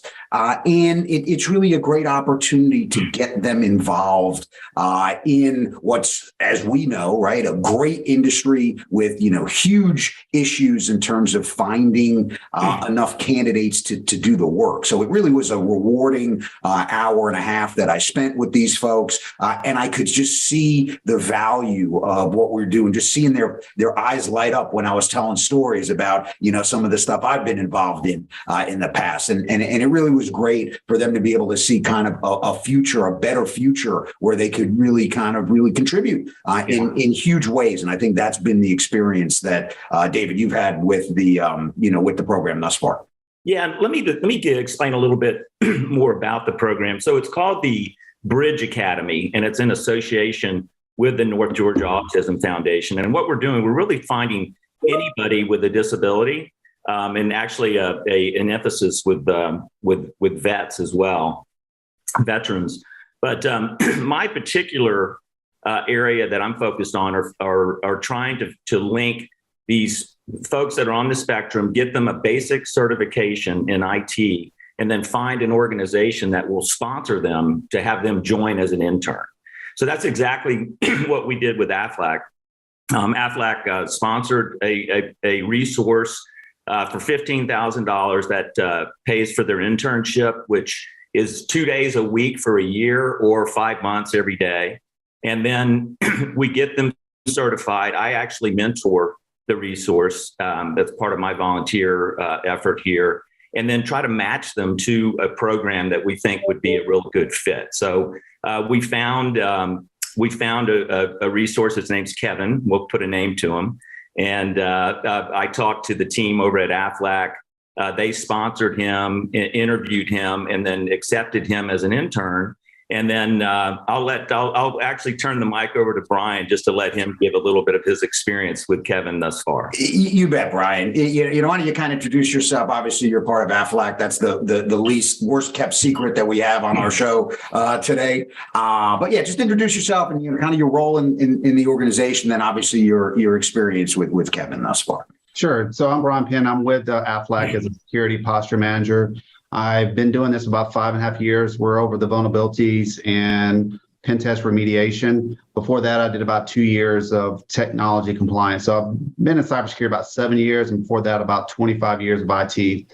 So Kevin Kent joined us back in February. Like David said, we interviewed him, perfect fit. One thing that really impressed me most about Kevin, even before we gave him the job or as an intern, he asked what tools we were using. Within a week later, I get a personal email from him that says, "Hey, I've already done all the training." So I was like blown away that initiative was so much there that, hey, he hasn't even started. He's already started training and asking what's next. So he started in February to, like David said, a 3-month term intern. But within about, I would say, what we did is we rotated him against our team, application security, and the pen test. So he'd kind of get a feel for business, like what it would be like in the real world. Within a month and a half of being with us, we all came together and was like, we got to get Kevin here and hired. And so even before the internship was up, I was already trying to get him hired. And then in April, we were able to let him know that, hey, starting May 1st, you'd be a full-time employee. The joy that I heard from him, I called David immediately when I told him, and I think we both kind of got choked up a little bit, some tears of joy. And it's been a great program, and I look forward to helping the next person. No, and that's such a great story. And I got an opportunity to meet with Kevin too when we were there, and he's really just such an earnest, genuine guy, right? And besides, obviously some of the challenges that he's had, to have that optimism, right? To have that focus, to have that desire to be successful and to be able to find a place where he can contribute. Obviously at a level where you guys at AFLAC, which is, no joke, right? You guys have a very broad security program. You have lots of very, very talented people there. And again, it should show all of us that we can be a little bit more inclusive, right? Kind of cast the net a little bit wider. I can't tell you how many folks I talk to, all they do is bitch about the fact, I can't find people and we don't really kind of extend, the aperture a bit, right? And look in a couple of places that aren't as common, right? That you wouldn't necessarily intuitively say, yeah, they'll be a great fit for what we're doing. But it turns out they are, right? It turns out that we have a data point here, and I know this was just the first of what we hope is many at Aflac that are going to participate in the program. But it's really about us as an industry becoming more expansive about how we're, thinking about our human resources, right? And that capital that we need to scale up the business. Because nobody ever comes to me and says, hey, Mike, I have too many people, right? Do you know some folks I can hire? I can, get some folks to take some people off my hands, right? Said by nobody ever in a security role. So what we need to do is really kind of take an example of the experience with Kevin and really a lot of what the Bridge Academy is doing in the North Georgia Autism Foundation, and use that as a model, right? A model for how we can continue to, find people in maybe, some, non-traditional places that can really contribute, to our business and our environment. So Brian, let me ask you a little bit more about your experience with Kevin. So, strengths, how does he get along with the team, right? And obviously everything's still remote. Is he planning on coming into the office, right? How are you going to, manage Kevin as a resource moving forward to continue to, invest in his growth? So one thing we did, we are completely remote right now, but early on, we did have a team dinner right when kind of COVID kind of came back this year. Took him up there. I actually picked him up because he's not driving yet. And so we had a chance to actually get some one-on-one time. And, and that's one thing I've learned from Kevin is he's motivated me and some of the other team members with his drive is kind of got us re-kicked in because we get someone day to day that we've been doing for years. And then you get someone who's got that energy. It kind of reflects back on us to say, hey, you know what, we got to kick it up because this guy's going to run past us. So, that's one thing I did learn about Kevin. But when we took him up to meet the Atlanta office, there was about 70 of us. Some things David said he may be kind of nervous around people. We walked in and you thought he'd known everybody for years. He went around and introduced himself. And, that kind of, again, gave me joy because, things I was told that he may struggle with, my team has built confidence with him because we know we've met with him. We always try to encourage him. But a lot of it's just him. He wants to be part of the team. And, with that being said, he went up there, all 60 of us, we all embraced him. He went around and introduced himself. And it was fun to watch him to grow as a young man, to become confident and change, his confidence inside of him, probably because, if it wasn't for us, he may never have this opportunity. So it's been very grateful for us to have him aboard. Yeah. And again, I think it really speaks a lot to Aflac as an organization that you are open and willing to, again, take, I don't call it a huge risk, right? But, again, it's something that wouldn't be, kind of what a typical recruiting or HR function is really going to think about. So hats off to you guys. We'll give you a big, kind of round of applause and tip of the hat for that, because that's just really great. Absolutely. So David, one other things, and as we start to wrap up, how can folks get involved, right? What can we do in order to, kind of accelerate this program and really kind of, start to scale it up, right? That's kind of what I'm interested in here. You bet. So we have a great opportunity coming up. We have a class that'll be graduating in mid-January and it'll be available to become an intern. So anyone watching this, if you have a need for excellent cyber resources and someone that you can really grow up and expand, we will have a class graduating in mid-January. What I would ask is that you just contact me personally. Let me give you my cell number, 678-296-5904. Again, 678-296-5904. Or you can email me at david.earhart, EARHART, 3645@gmail.com. And we'll reserve a resource for you. I'll talk to you and understand kind of what you're looking for. And then I'll meet the class and try to match somebody to your needs. And then they'll be, it's a $15,000 to participate in the program. Nobody's making any money on this. This is all about getting them trained and then having them serve as an intern for you for however type of arrangement you want to set up. But we'll get them. The whole intent here is for them to fall in love with them and they become a full-time employee. And I like to say it's a win-win. You get a great cyber resource and you change a life at the same time. I mean, a lot of these folks, let's be candid. Some of them, maybe not have another opportunity like this, or it may be working at a grocery store when they could be contributing greatly to a cyber program, which it's just a real unique situation. So I hopefully this will gain some interest, and I'll be getting some phone calls. That'll be great. And again, I really want to thank, both David and Brian for your time today, and really to highlight a lot of the great work that the Bridge Academy and North Georgia Autism Foundation is doing, kind of outside of Atlanta. And please get involved, right? I mean, that's what it is. If you work for a company, you need some folks. A lot of this stuff can be done remote. Obviously, if you're in the Southeast, you're the home team. So, we can get a little bit of a proximity situation there, but, we'll figure out a way to make it happen, kind of nationwide or even worldwide. Absolutely. From that standpoint, right? Because again, this is just a critical initiative, right? And it really addresses a problem that we all have in the security industry, and that's how to find the next generation of contributors to, kind of cyber. We can't stamp them out fast enough. We can't train them. We can't, kind of, so having a place to get, kind of folks that have the talent, have the capability, and as Brian said, clearly have the drive to be successful. Again, it really is just a situation that we should all, kind of figure out how we can make happen. So with that, thanks guys. Appreciate the time. And again, we'll kind of catch you on our next Techstrong TV interview. Very good. Thanks so much, Mike. Really appreciate it. And you as well, Brian. Thanks for jumping on. Yeah, no worries. Thank you guys. Take care. All right. Have a great day.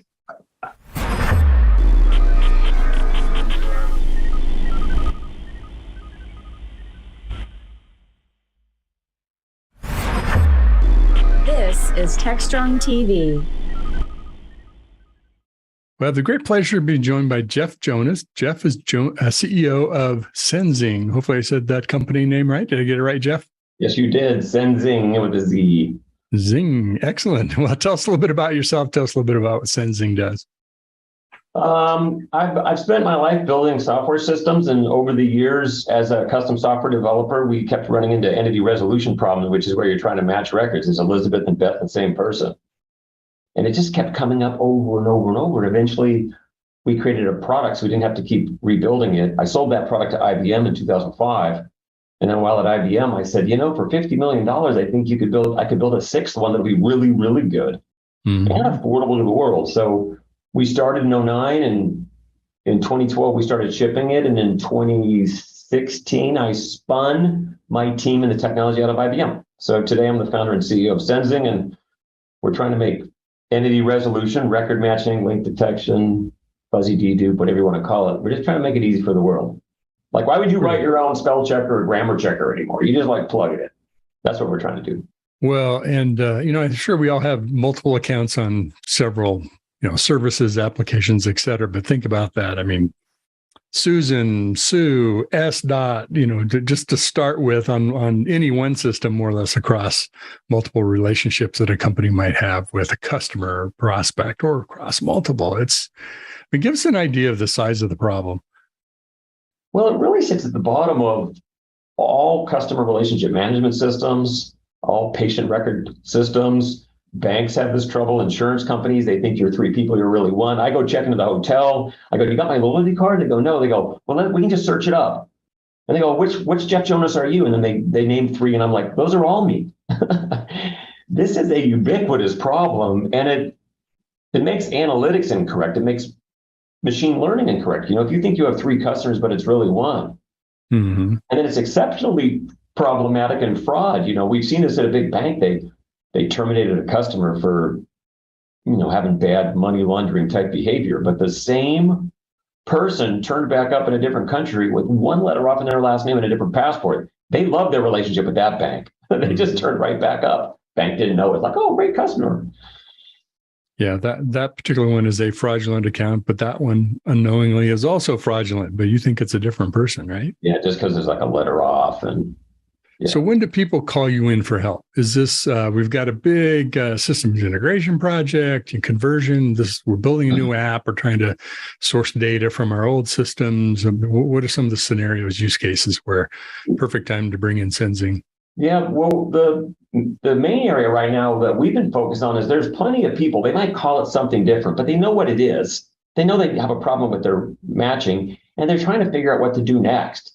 Like they realize their simplistic algorithms aren't working, or they want to move it to the cloud, or they want to be able to go to new geos and have it support, Arabic or Mandarin.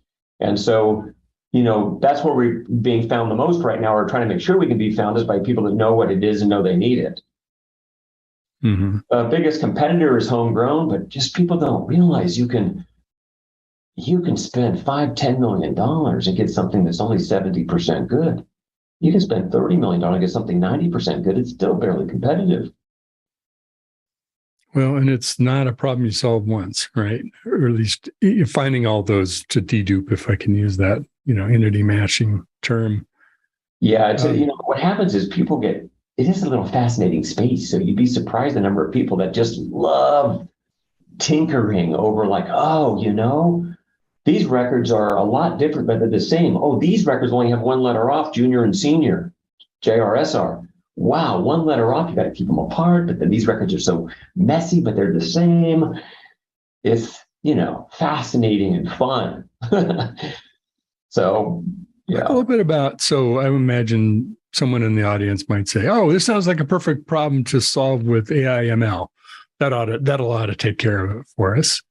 We say that a lot about a lot of things, probably. Yeah, we do, don't we? Well, you better have a lot of data, and then you better have a lot of patience to teach it all the spellings of Muhammad, and patience for matching super messy addresses. The amount of labeling you have to do might be a universe lifetime. Mm-hmm. What we've done is we've combined machine learning and off of large data sets and have models that are pre-built that are built in. So it comes out of the box smart, and then it self-tunes in real time. An example is just comparing names.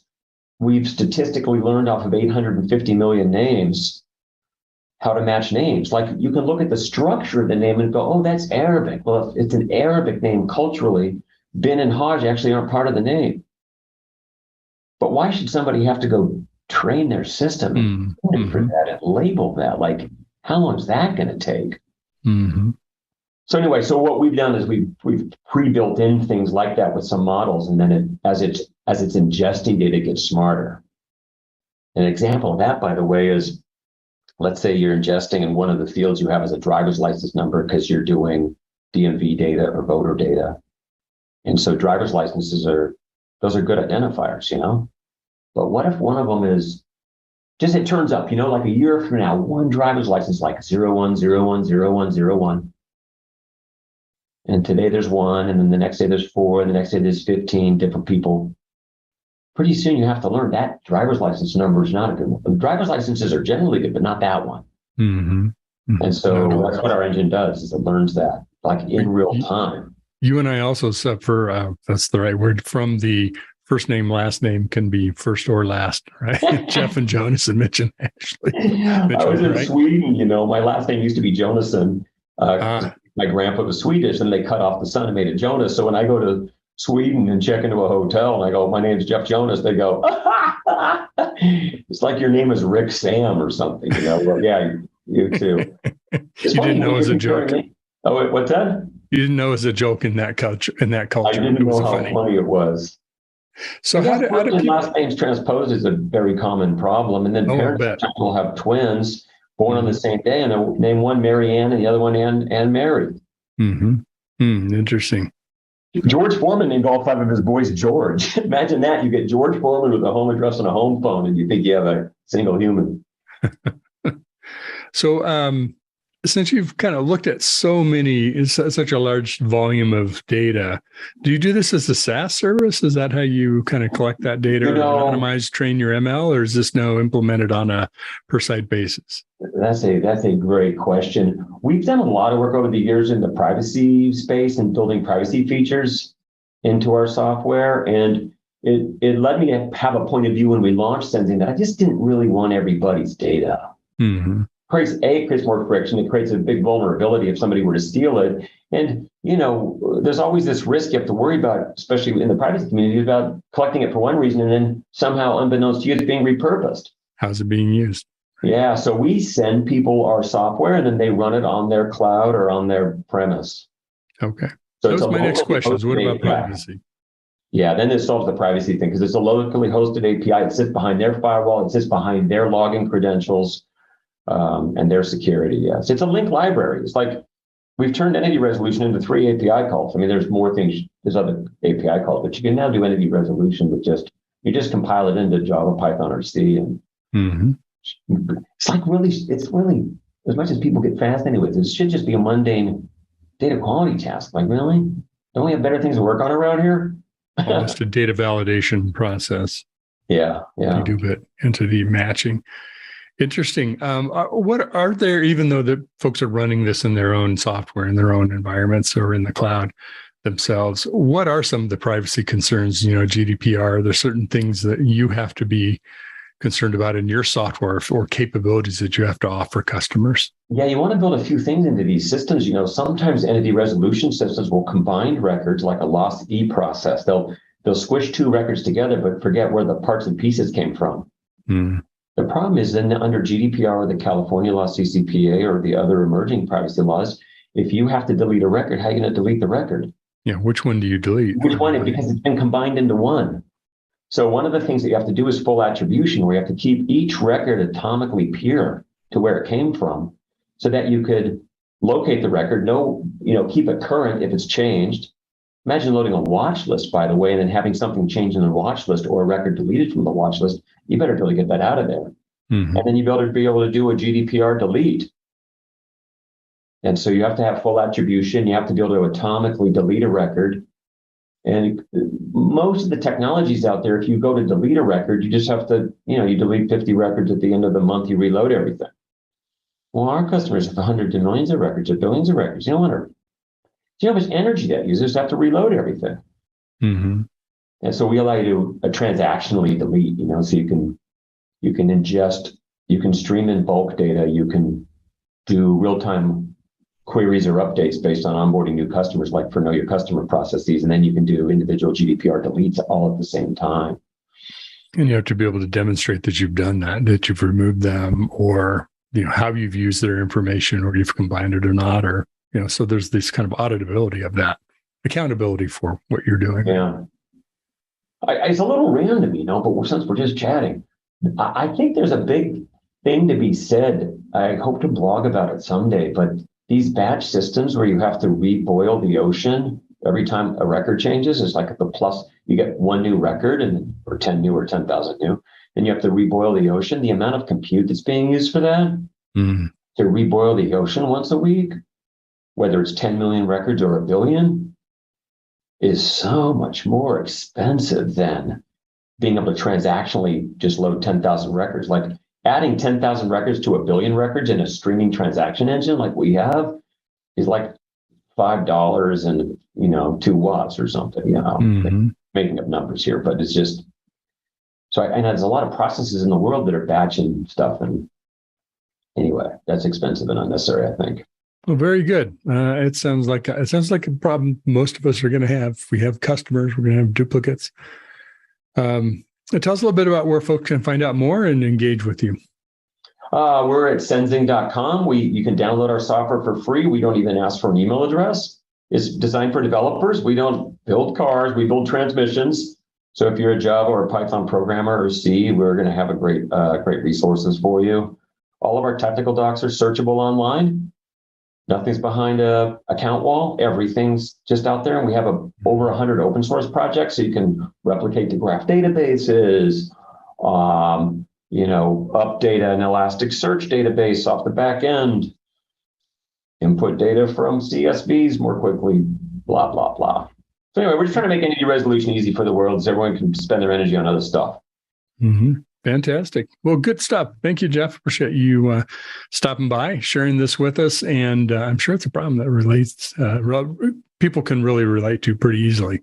I know I can. Just trying to manage my own identities, my own identifications, which accounts I have, where more or less the systems that are trying to manage me. So thank you for joining us, and we hope to talk to you again soon. Thanks, Mitch.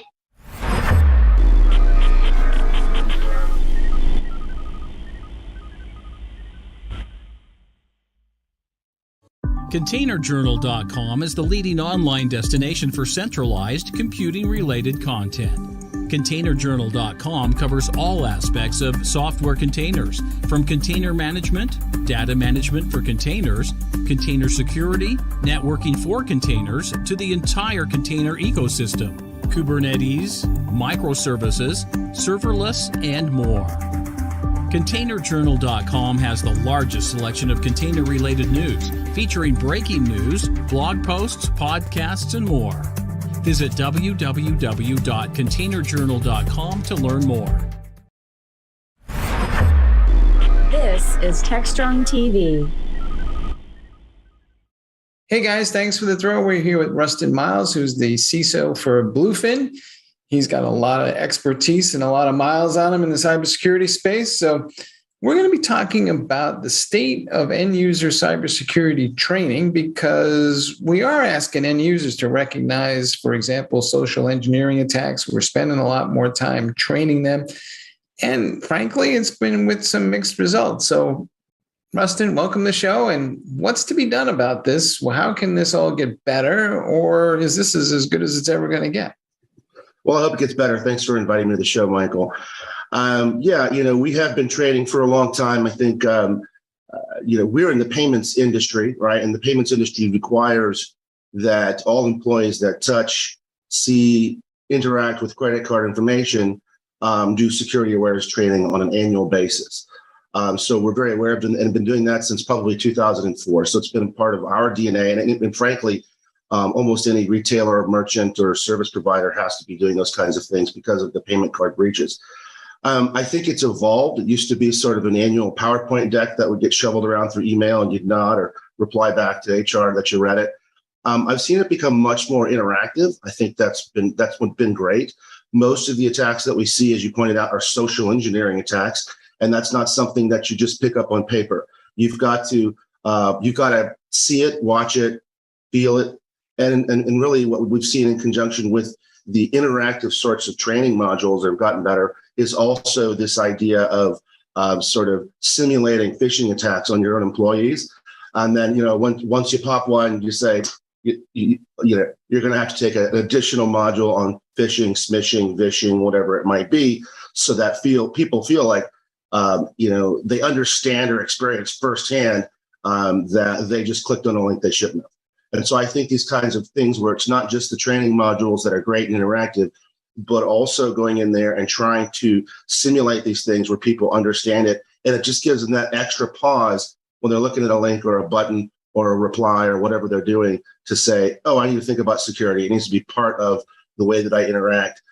Because it's true, social engineering and authentication has become sort of that number one way that the bad guys are accessing systems. We can talk about security and what should be going on in the systems where we have a zero trust policy to, not only customers and the rest of the world and the public, but also our employees.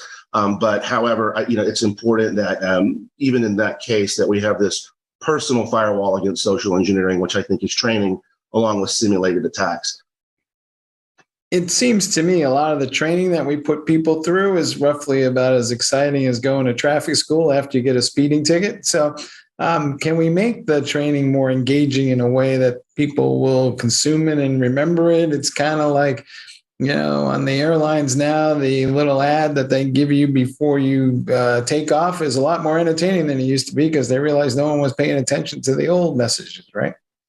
Yeah, it was interesting. I've probably been through, not quite 20, because, I think we only started doing this in 2004. So I guess about 18 of these annual exercises, myself personally, just as an employee as well. And I would have to say it was kind of a, fall asleep, kind of thing until I was watching one year, Kevin Mitnick module. And he actually simulated as part of the training, 2 screens, a live attack. Let me show you what happens when you click on this. I'm over here. I've got your data. Now let me go and let me show you what I got off your system. And so I think some of these kind of showy, glitzy kinds of things can help people engage. It's kind of like, to us, it's like bad guys are out there.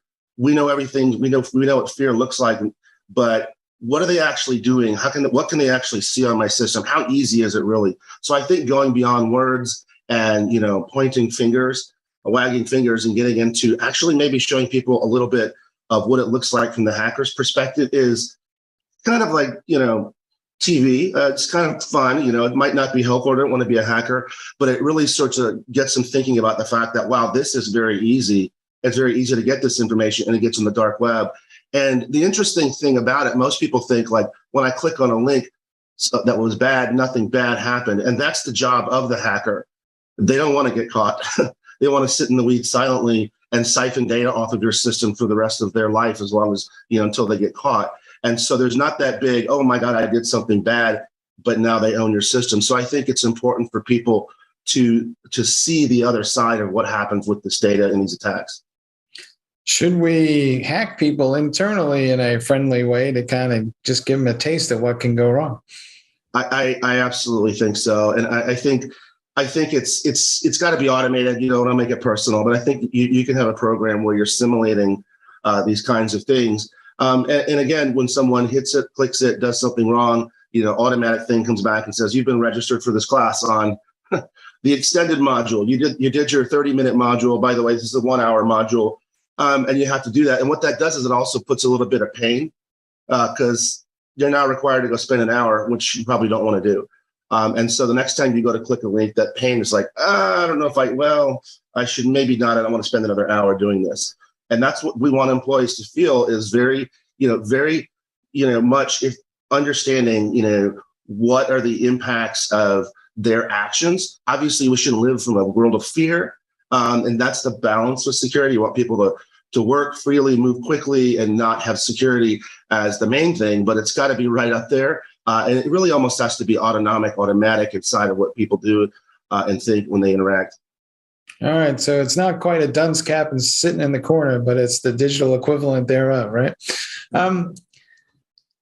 I get all this, and people are still going to make mistakes. So what is it as a CISO that once you make all those training efforts, it will always be an imperfect world. So what's top of mind for you right now to kind of shore up the defenses? You talked about zero trust, and a lot of people talk about that, but frankly, it's not like I can get out of bed tomorrow morning and say, I'm going to go buy me some zero trust. So how do I get there?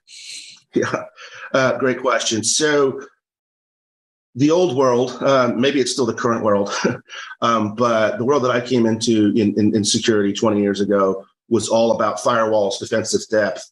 Bad guys are trying to get through the wall, under the wall, over the wall, around the wall, however they can do to get, and it's your job to keep them out. And once they get through around once, you're done. It's a breach, you're popped, it's over, bad news. So you can invest all this time, money, effort, and it's not, but it's the full-time job of the hacker to get in. And so that's a losing thing where you're spending lots of money, time, effort, and what's the payoff, right? So I kind of started to think we should be looking at devaluing the data inside of there. We should be saying, look, if they get in, fine, they breached the network, but did they compromise the data? So if and when they get in, they breached, but did they compromise? Can they get the data that they're after? Do they have a credit card number? Do they have a bank account? Do they have a social security? Do they have this information that they can go and perfect their attacks with? And so data devaluation to me is to take the value out of it. So when they get in, they get nothing. And then what's the point of the breach in the first place? They got in, they got nothing. And so how do we do that? The two ways are tokenization and encryption. Tokenization meaning the data that they have is a reference to data that's not in that system. So what's the use of it? Second is encryption. The data that's transmitting over networks, which is a lot of the big breaches that we've heard, are not data in databases and storage, but are actually silently listening to networks that data passes over. So the actual data itself needs to be encrypted. We call it point-to-point encryption or end-to-end encryption. And so that kind of technology devalues the data, such as when the bad guys get in, they get nothing. And I think that's kind of what I talk about zero trust. Like we can't go buy zero trust, but we can say, look, we don't want bad guys in the network. We don't want people to have their authentication stolen or used. And that's not good. But by the way, that can't be the whole thing because someone's going to get in, something's going to happen. What if it's a malicious insider? What if it's not? What if it's an employee and they fully fully authenticated, they still shouldn't be able to get access to that raw data. And so encryption and tokenization are the 1-2 punch in my idea of data devaluation that every company should be employing in some way. And that would have been, new news 10 years ago, but I've been preaching that from the rooftops. And I think a lot of other companies have been socializing that and moving towards that. I think, especially in payments, it's everything but a requirement now. Have we become data hoarders and we're keeping more data than we need? And maybe we should be thinking about not just devaluing it, but tossing or getting rid of as much as we can. That's like the fundamental thing for security is, if you don't have a business justification, if you don't have a need for it, my gosh, don't store it. And what's interesting is you look at certain industries, like even think about, insurance, for example. You need to underwrite someone once. And so you need their social security. You might need that social security one other time in the lifetime of that relationship, but you may keep it forever. So that insurance company may have your information that they needed one time, and they may have it for, I don't know, if they ever get rid of it, 30, 50, 100 years. So that is a one-time use data that really exposes that whole network to, 100 years of hacks. And so the point there would be to use tokenization. Don't store it at all. Have an outside vendor. You say, hey, it's been 10 years. Someone needs to underwrite a new policy, or I need to authenticate this. If you need to get it again, you hit the system. Your vendor says with the token, okay, here's that number, and then takes it back. And so the point being, I think companies should be looking at data on demand, sensitive data on demand as they need it, and get away from storing it and hoarding it, as you say. And by the way, that's what most companies do. And all of these breaches that we hear about lately, passports with airlines that just got breached a couple of days ago. Did they really need to store that forever? No. Do they? So I think it's important that that the data storage is not is only for business justification, and is not like it's not like you're required to store it because you might need it once. And I think there's a lot of service providers out there that can help with that. Do you think that the divide between the security team and the business is getting narrower as we go along, or is it still the same? You talk to business people and they would be, cybersecurity is one risk alongside many. You talk to cybersecurity people, they tend to be, because that's their job. It's like, we need to batten down the hatches on every little thing. So between these two extreme viewpoints, is there a middle ground to be reached, and how do we get there? Great question. So, a lot of the business development activities that I've been brought into from the security perspective are very large brands where there is this, security isn't letting the retail group or the, and by the way, some of these organizations may have multiple ways that they're taking payments or sensitive information. They're not letting me I want to use this new POS. We got to go mobile. We gotta add, tap to pay, this to pay, that to pay. We gotta go web. We gotta do this. We want to have a special thing for, a couple events we have each year. And so we need to have devices that go out to them. All these things we need to do to accomplish all the business groups things. And security is always like, no, you can't. You have to do this. I got to check in first. You got to fit through my requirements. And I think that is the companies that I'm most proud of having interacted with from a business development perspective are the ones that finally got that if they employ data devaluation. So they set the bar and they said, look, if you want to use that POS or that software or that system, they need to employ tokenization and encryption. And if they do these two things through a certified vendor, then you can use it and we'll get out of your way. And I think that's an interesting thing when the security groups set requirements other than like, everything's got to be firewalled and locked down and I have to review and assess everything versus, okay, this is a tool or a technology that separates the data and from the device, and devalues it. Those are the areas where I think I'm most excited about. But it's interesting because these security groups have built their own little cottage industry and kingdoms inside of these companies, and it's really created an amazing amount of friction. And for good reason. I'm not saying it's bad. I'm a security person, but I really think that there are more modern tools and ways to secure rather than just making it, 100 requirements and an assessment and constant vulnerability checks and assessments, these kinds of things. Mm-hmm. What about the relationship between the security team and the development teams that are out there? We hear a lot about shifting left, DevSecOps. Who's responsible for application security seems to be a jump ball between organizations.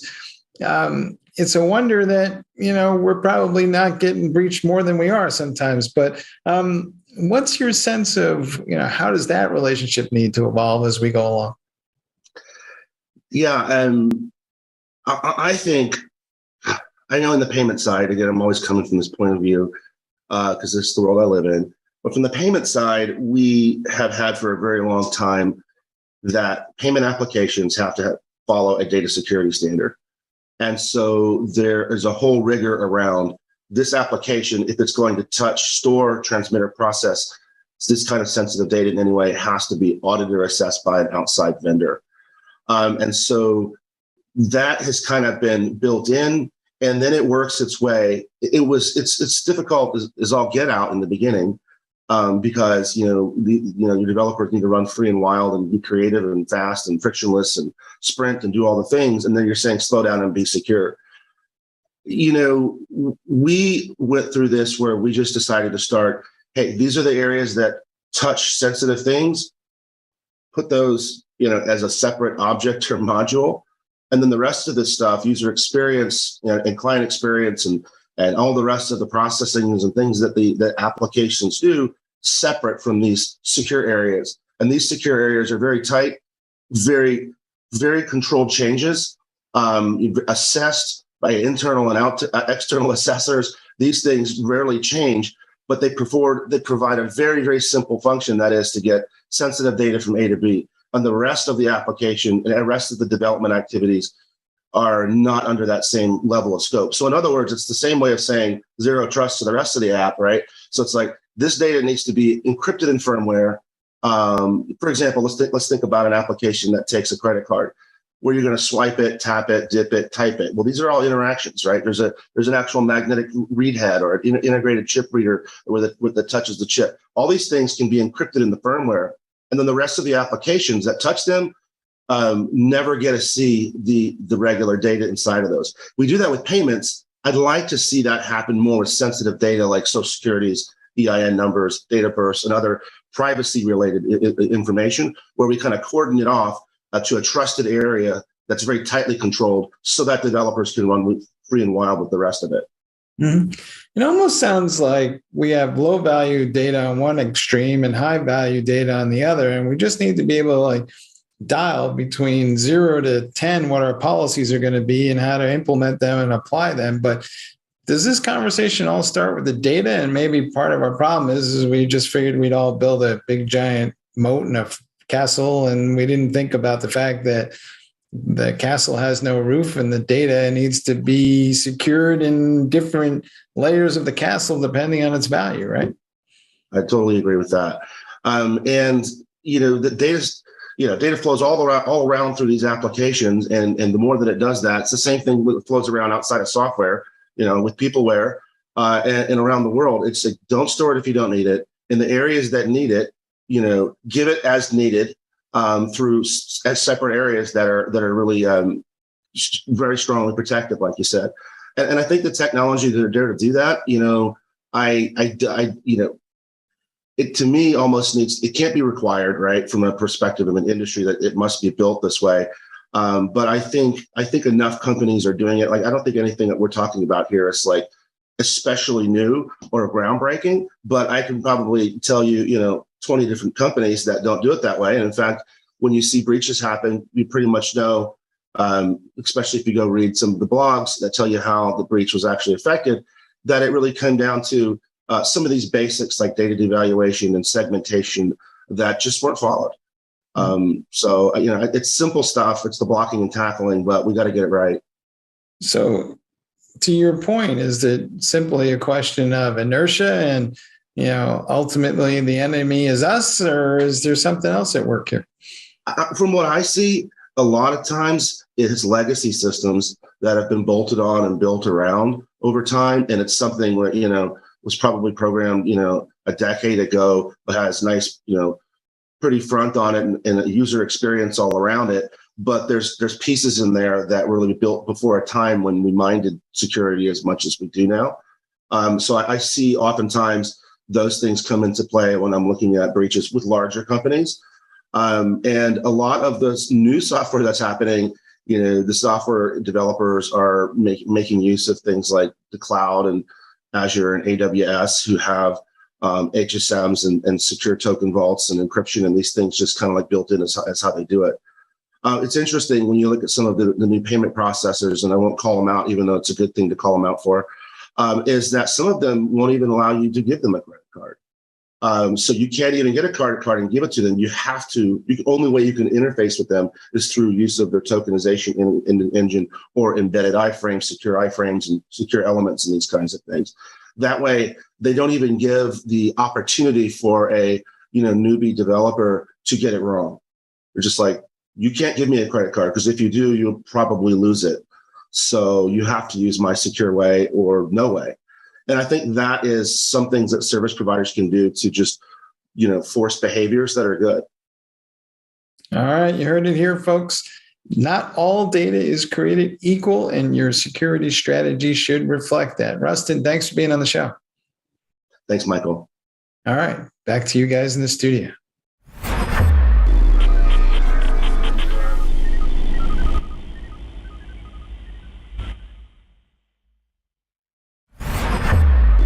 This is Techstrong TV. Hey guys, thanks for the throw. We're here with Dan Rydell, who's the Senior Vice President for Digital Business Transformation at Capato, and we're going to be talking about DevSecOps in an unusual place in many people's minds, at least. It's the Salesforce.com platform. Daniel, welcome to the show. Thank you for having me. What is different exactly about DevOps in the sense of a Salesforce environment versus a traditional environment? And then by extension, what's different about DevSecOps? It's a great question. So fundamentally, between a traditional software environment and a Salesforce environment, not a lot, if you think about it, because if you look at both environments, there's some level of story development. There's some sort of composure of what you want to do. There's issuing of those stories. There's a environment where you have to do that development work, and then that gets pushed into production. In Salesforce, you have sandboxes, and those sandboxes get elevated to production. In a more traditional environment, you might have a dev environment on your laptop. You might have a test environment that's, in sort of a cloud environment and a production environment. But other than that, fundamentally, the basic constructs and cultural concepts are about the same. To your second point on security, whenever we're doing development, no matter what that environment, as soon as we start putting new logic on a given environment, we have the ability to potentially make mistakes. Those mistakes could be access controls, they could be other things, but routing that logic through. And so it's always good to put guardrails in there to protect the people who are actually doing the development so they can focus on their job. Is it also similar in the sense that one of the issues that we have today is DevSecOps is kind of necessary because the fact of the matter is most developers don't have a lot of security expertise. For the most part, it was an elective that very few of them actually took. So we're trying to kind of retrofit a few things here as we go along. And is that part of the thought process here with the guardrails? It's just to prevent them from making a mistake, because it's not like they got out of bed this morning and said, let me go build something that's insecure, right? Absolutely. Everyone fundamentally wants to do the right thing. But if we actually look at the Salesforce ecosystem, it's even more important, because the Salesforce ecosystem is trying to democratize application development so most anyone can actually get there. You mentioned going to courses and getting trained, and in a more traditional environment, you may actually have someone who has a comp sci degree that may have snoozed through the security classes, hopefully not, but they have some fundamentals in there. And the citizen developer has no intention of making anything that's insecure. However, it's even more important in this environment to even help them along, because they're still learning. They're just learning how to build applications. And there's a lot of things that we need to do to make sure that they do that in a safe manner. How many citizen developers are there out there? Because, professional developers are troubling enough when it comes to security, but imagine what citizen developers might do without any buddy watching what they're up to, because you could wind up deploying something that is just like totally wide open. I'm going to answer the question slightly differently. And Gartner puts out most applications, 70% of new applications are going to be developed in a low-code, no-code ecosystem. And so my guess is in the millions and in the tens of millions, right? If we actually look globally at what's going on here and we look at any enterprise, we're trying to make it so almost anyone in that enterprise can actually develop code. So that's going to far outpace the number of engineers that we have that are more traditionally trained. Why do I need a dedicated platform for the Salesforce environment? At least my understanding, it has something to do with the way Salesforce is built around an object framework, but maybe you could explain a little bit more. Well, Salesforce has created a phenomenal environment to build, sales tools, HR tools, healthcare tools. You have a whole bunch of different clouds that are there. And what it has done that allows a citizen developer to rapidly be able to create, application is taking care of a lot of those fundamental objects like the sales and customer object or a healthcare record or a patient record, right? These are very complex objects that in a traditional sense, you'd have a lot of development around actually the creation of that. And so out of the box, you get that with Salesforce. Now, the key thing is, how do you customize that for your enterprise? And that's where the CI/CD and testing come in, which are really important to make sure as you customize it and as your environment grows, you A, don't break the environment for the active users, and B, healthcare has a lot of compliance. We have security access control lists. Again, how do we start building that so that we protect those folks building that new logic? One of the benefits of DevOps in general is it's made the application development process more streamlined. We have more agility. We're able to respond better to the business. And I wonder if we're approaching a point where soon the business itself is going to adopt some of the DevOps principles in terms of how it operates to better reflect the fact that software is coming fast and furious. I really like your point of view there. I mean, DevOps is always a cultural concept of how do you break silos down and get humans communicating with other humans about what they're trying to do, right? That prevents blind spots, the business understanding where it needs to go, how it wants to get there, and how to iterate as fast as possible. And the more that we can actually create those environments, give the business the tools for visibility so they know how they can move more rapidly is phenomenal. So yes, absolutely. But, bringing it back to that sort of Salesforce ecosystem, those organizations that decide not to go down this environment are going to be stuck in a manual process through all this. So I think the key thing we're talking about when you talk about that business process is how do we implement automation to allow organizations to move those great ideas through a process, communicate on what they need to do to protect that process, and build in automated controls to get there. And the more that we can allow the business to do that, the more they can be a data-focused business, focusing on the metrics and focusing on deployment of those great new ideas and applications. Now, some folks in the security realm especially would say that we're building apps too fast. We're not making them secure. We're kind of having the equivalent of a Ralph Nader moment. We're unsafe at any speed. Can we build secure applications just as fast as we're building what we're calling applications today? One thing I would never want to do is try and slow down innovation.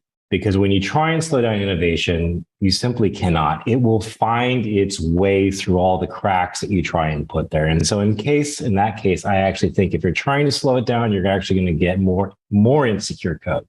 You're going to get more environments because people are just going to route around it and they're going to do whatever we can do to get that application out the door.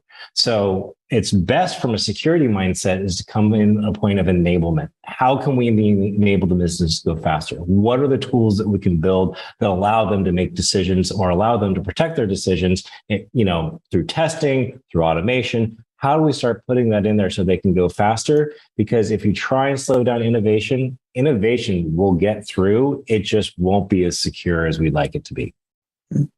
How should people be thinking about SaaS platforms like Salesforce these days? Initially, it was always kind of like, here's an application in the cloud. But as far as I can tell, people are now using that as almost like the foundational framework for customizing their applications from there. It's kind of like having a prefabricated house and then building on top of it. And to that prefabricated house, a lot of the engineering has been taken care of for you. Salesforce has built a phenomenally secure platform. So the question then is, as you adapt that platform and then as you make that house do new things, how do we continue that protection? But the thing is that out of the box with these environments, you're going to be much further along in what you want to accomplish for an enterprise than if you tried to build these things from scratch. A lot of the people building these apps are relatively new to application development. Do you think it's easier to teach them best DevSecOps practices today than it is to maybe teach people who've been at this for a while? I think it's going to be a continued journey. It took us a decade plus to get the more pro-code environment, fully into the DevSecOps movement. And I think we've done a very good job of doing that. I've seen now DevSecOps is a term that has gone international. It's a term that our governments use. And so I think, again, it's going to be awareness. You have to let people know, as a citizen developer, when you start building something, you just need to ask some questions. And those questions usually lead to, looking at tools that help protect you. It's going to be a journey, but I think it's a journey that these tools, these CI/CD testing tools, will help build those guardrails as much as we can. But you always need to be helping the awareness, security awareness. Again, that goes beyond just Salesforce. That goes to just any interaction with your laptop, your phone. We're always trying to let people be aware that they're in an environment and they need to be careful with their credentials. They need to be careful with their environment from a personal perspective and a corporate perspective. All right. You've been at this a while, so have I. What's the one thing that you see people doing on a regular basis that just makes you shake your head and go, are we still doing that? Thinking that the entire process can be a technology-only solution, right? For us, I think humans are the piece that we always have to remind that are part of this process. And humans are amazing, but they're also fallible. So we need to be aware of that and remind ourselves that that's the fundamental point. So whether we're building DevOps tools, CI/CD tools, whether we're realizing that that the human interaction was just the password, any of these things, we need to realize that the culture of your enterprise and the culture of the organization you create is going to be your best chance for security. And then you need to give them the automation tools to be able to go as fast as possible and release that code in a professional, secure way. All right. And what's the best way to achieve all that? Do I just throw everybody in a room and lock the door and hope for the best? Or are there actual training modules that people can take? And these are the things we're going to walk people through. So at Capado, we've actually built a great DevSecOps training course that actually starts teaching all of these things that I have been talking about today. So, again, as I said, it's the human that's the most important. So what we need to do is we need to train those humans. And so we've released training materials that go through and help people learn what a CI/CD environment is. What is a CI/CD environment inside of Salesforce? What is testing? Why is testing important? How do you do security automation testing? How do you do compliance automation? How do you go ask your organization, what do I need to protect and what do I need to, what is sensitive? So again, humans, get them trained, get them up to speed, and empower them to be citizens developers so we can democratize this environment so they can go produce phenomenal applications. All right, folks, you heard it here first. DevSecOps is going to be everywhere soon, but your best way to figure out what that means is to open up a module or two and start with some self-training. Daniel, thanks for being on the show. Thank you, sir. Take care. All right. And back to you guys in the studio.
Hi again, everyone. I hope you all enjoyed today's episode of Techstrong TV.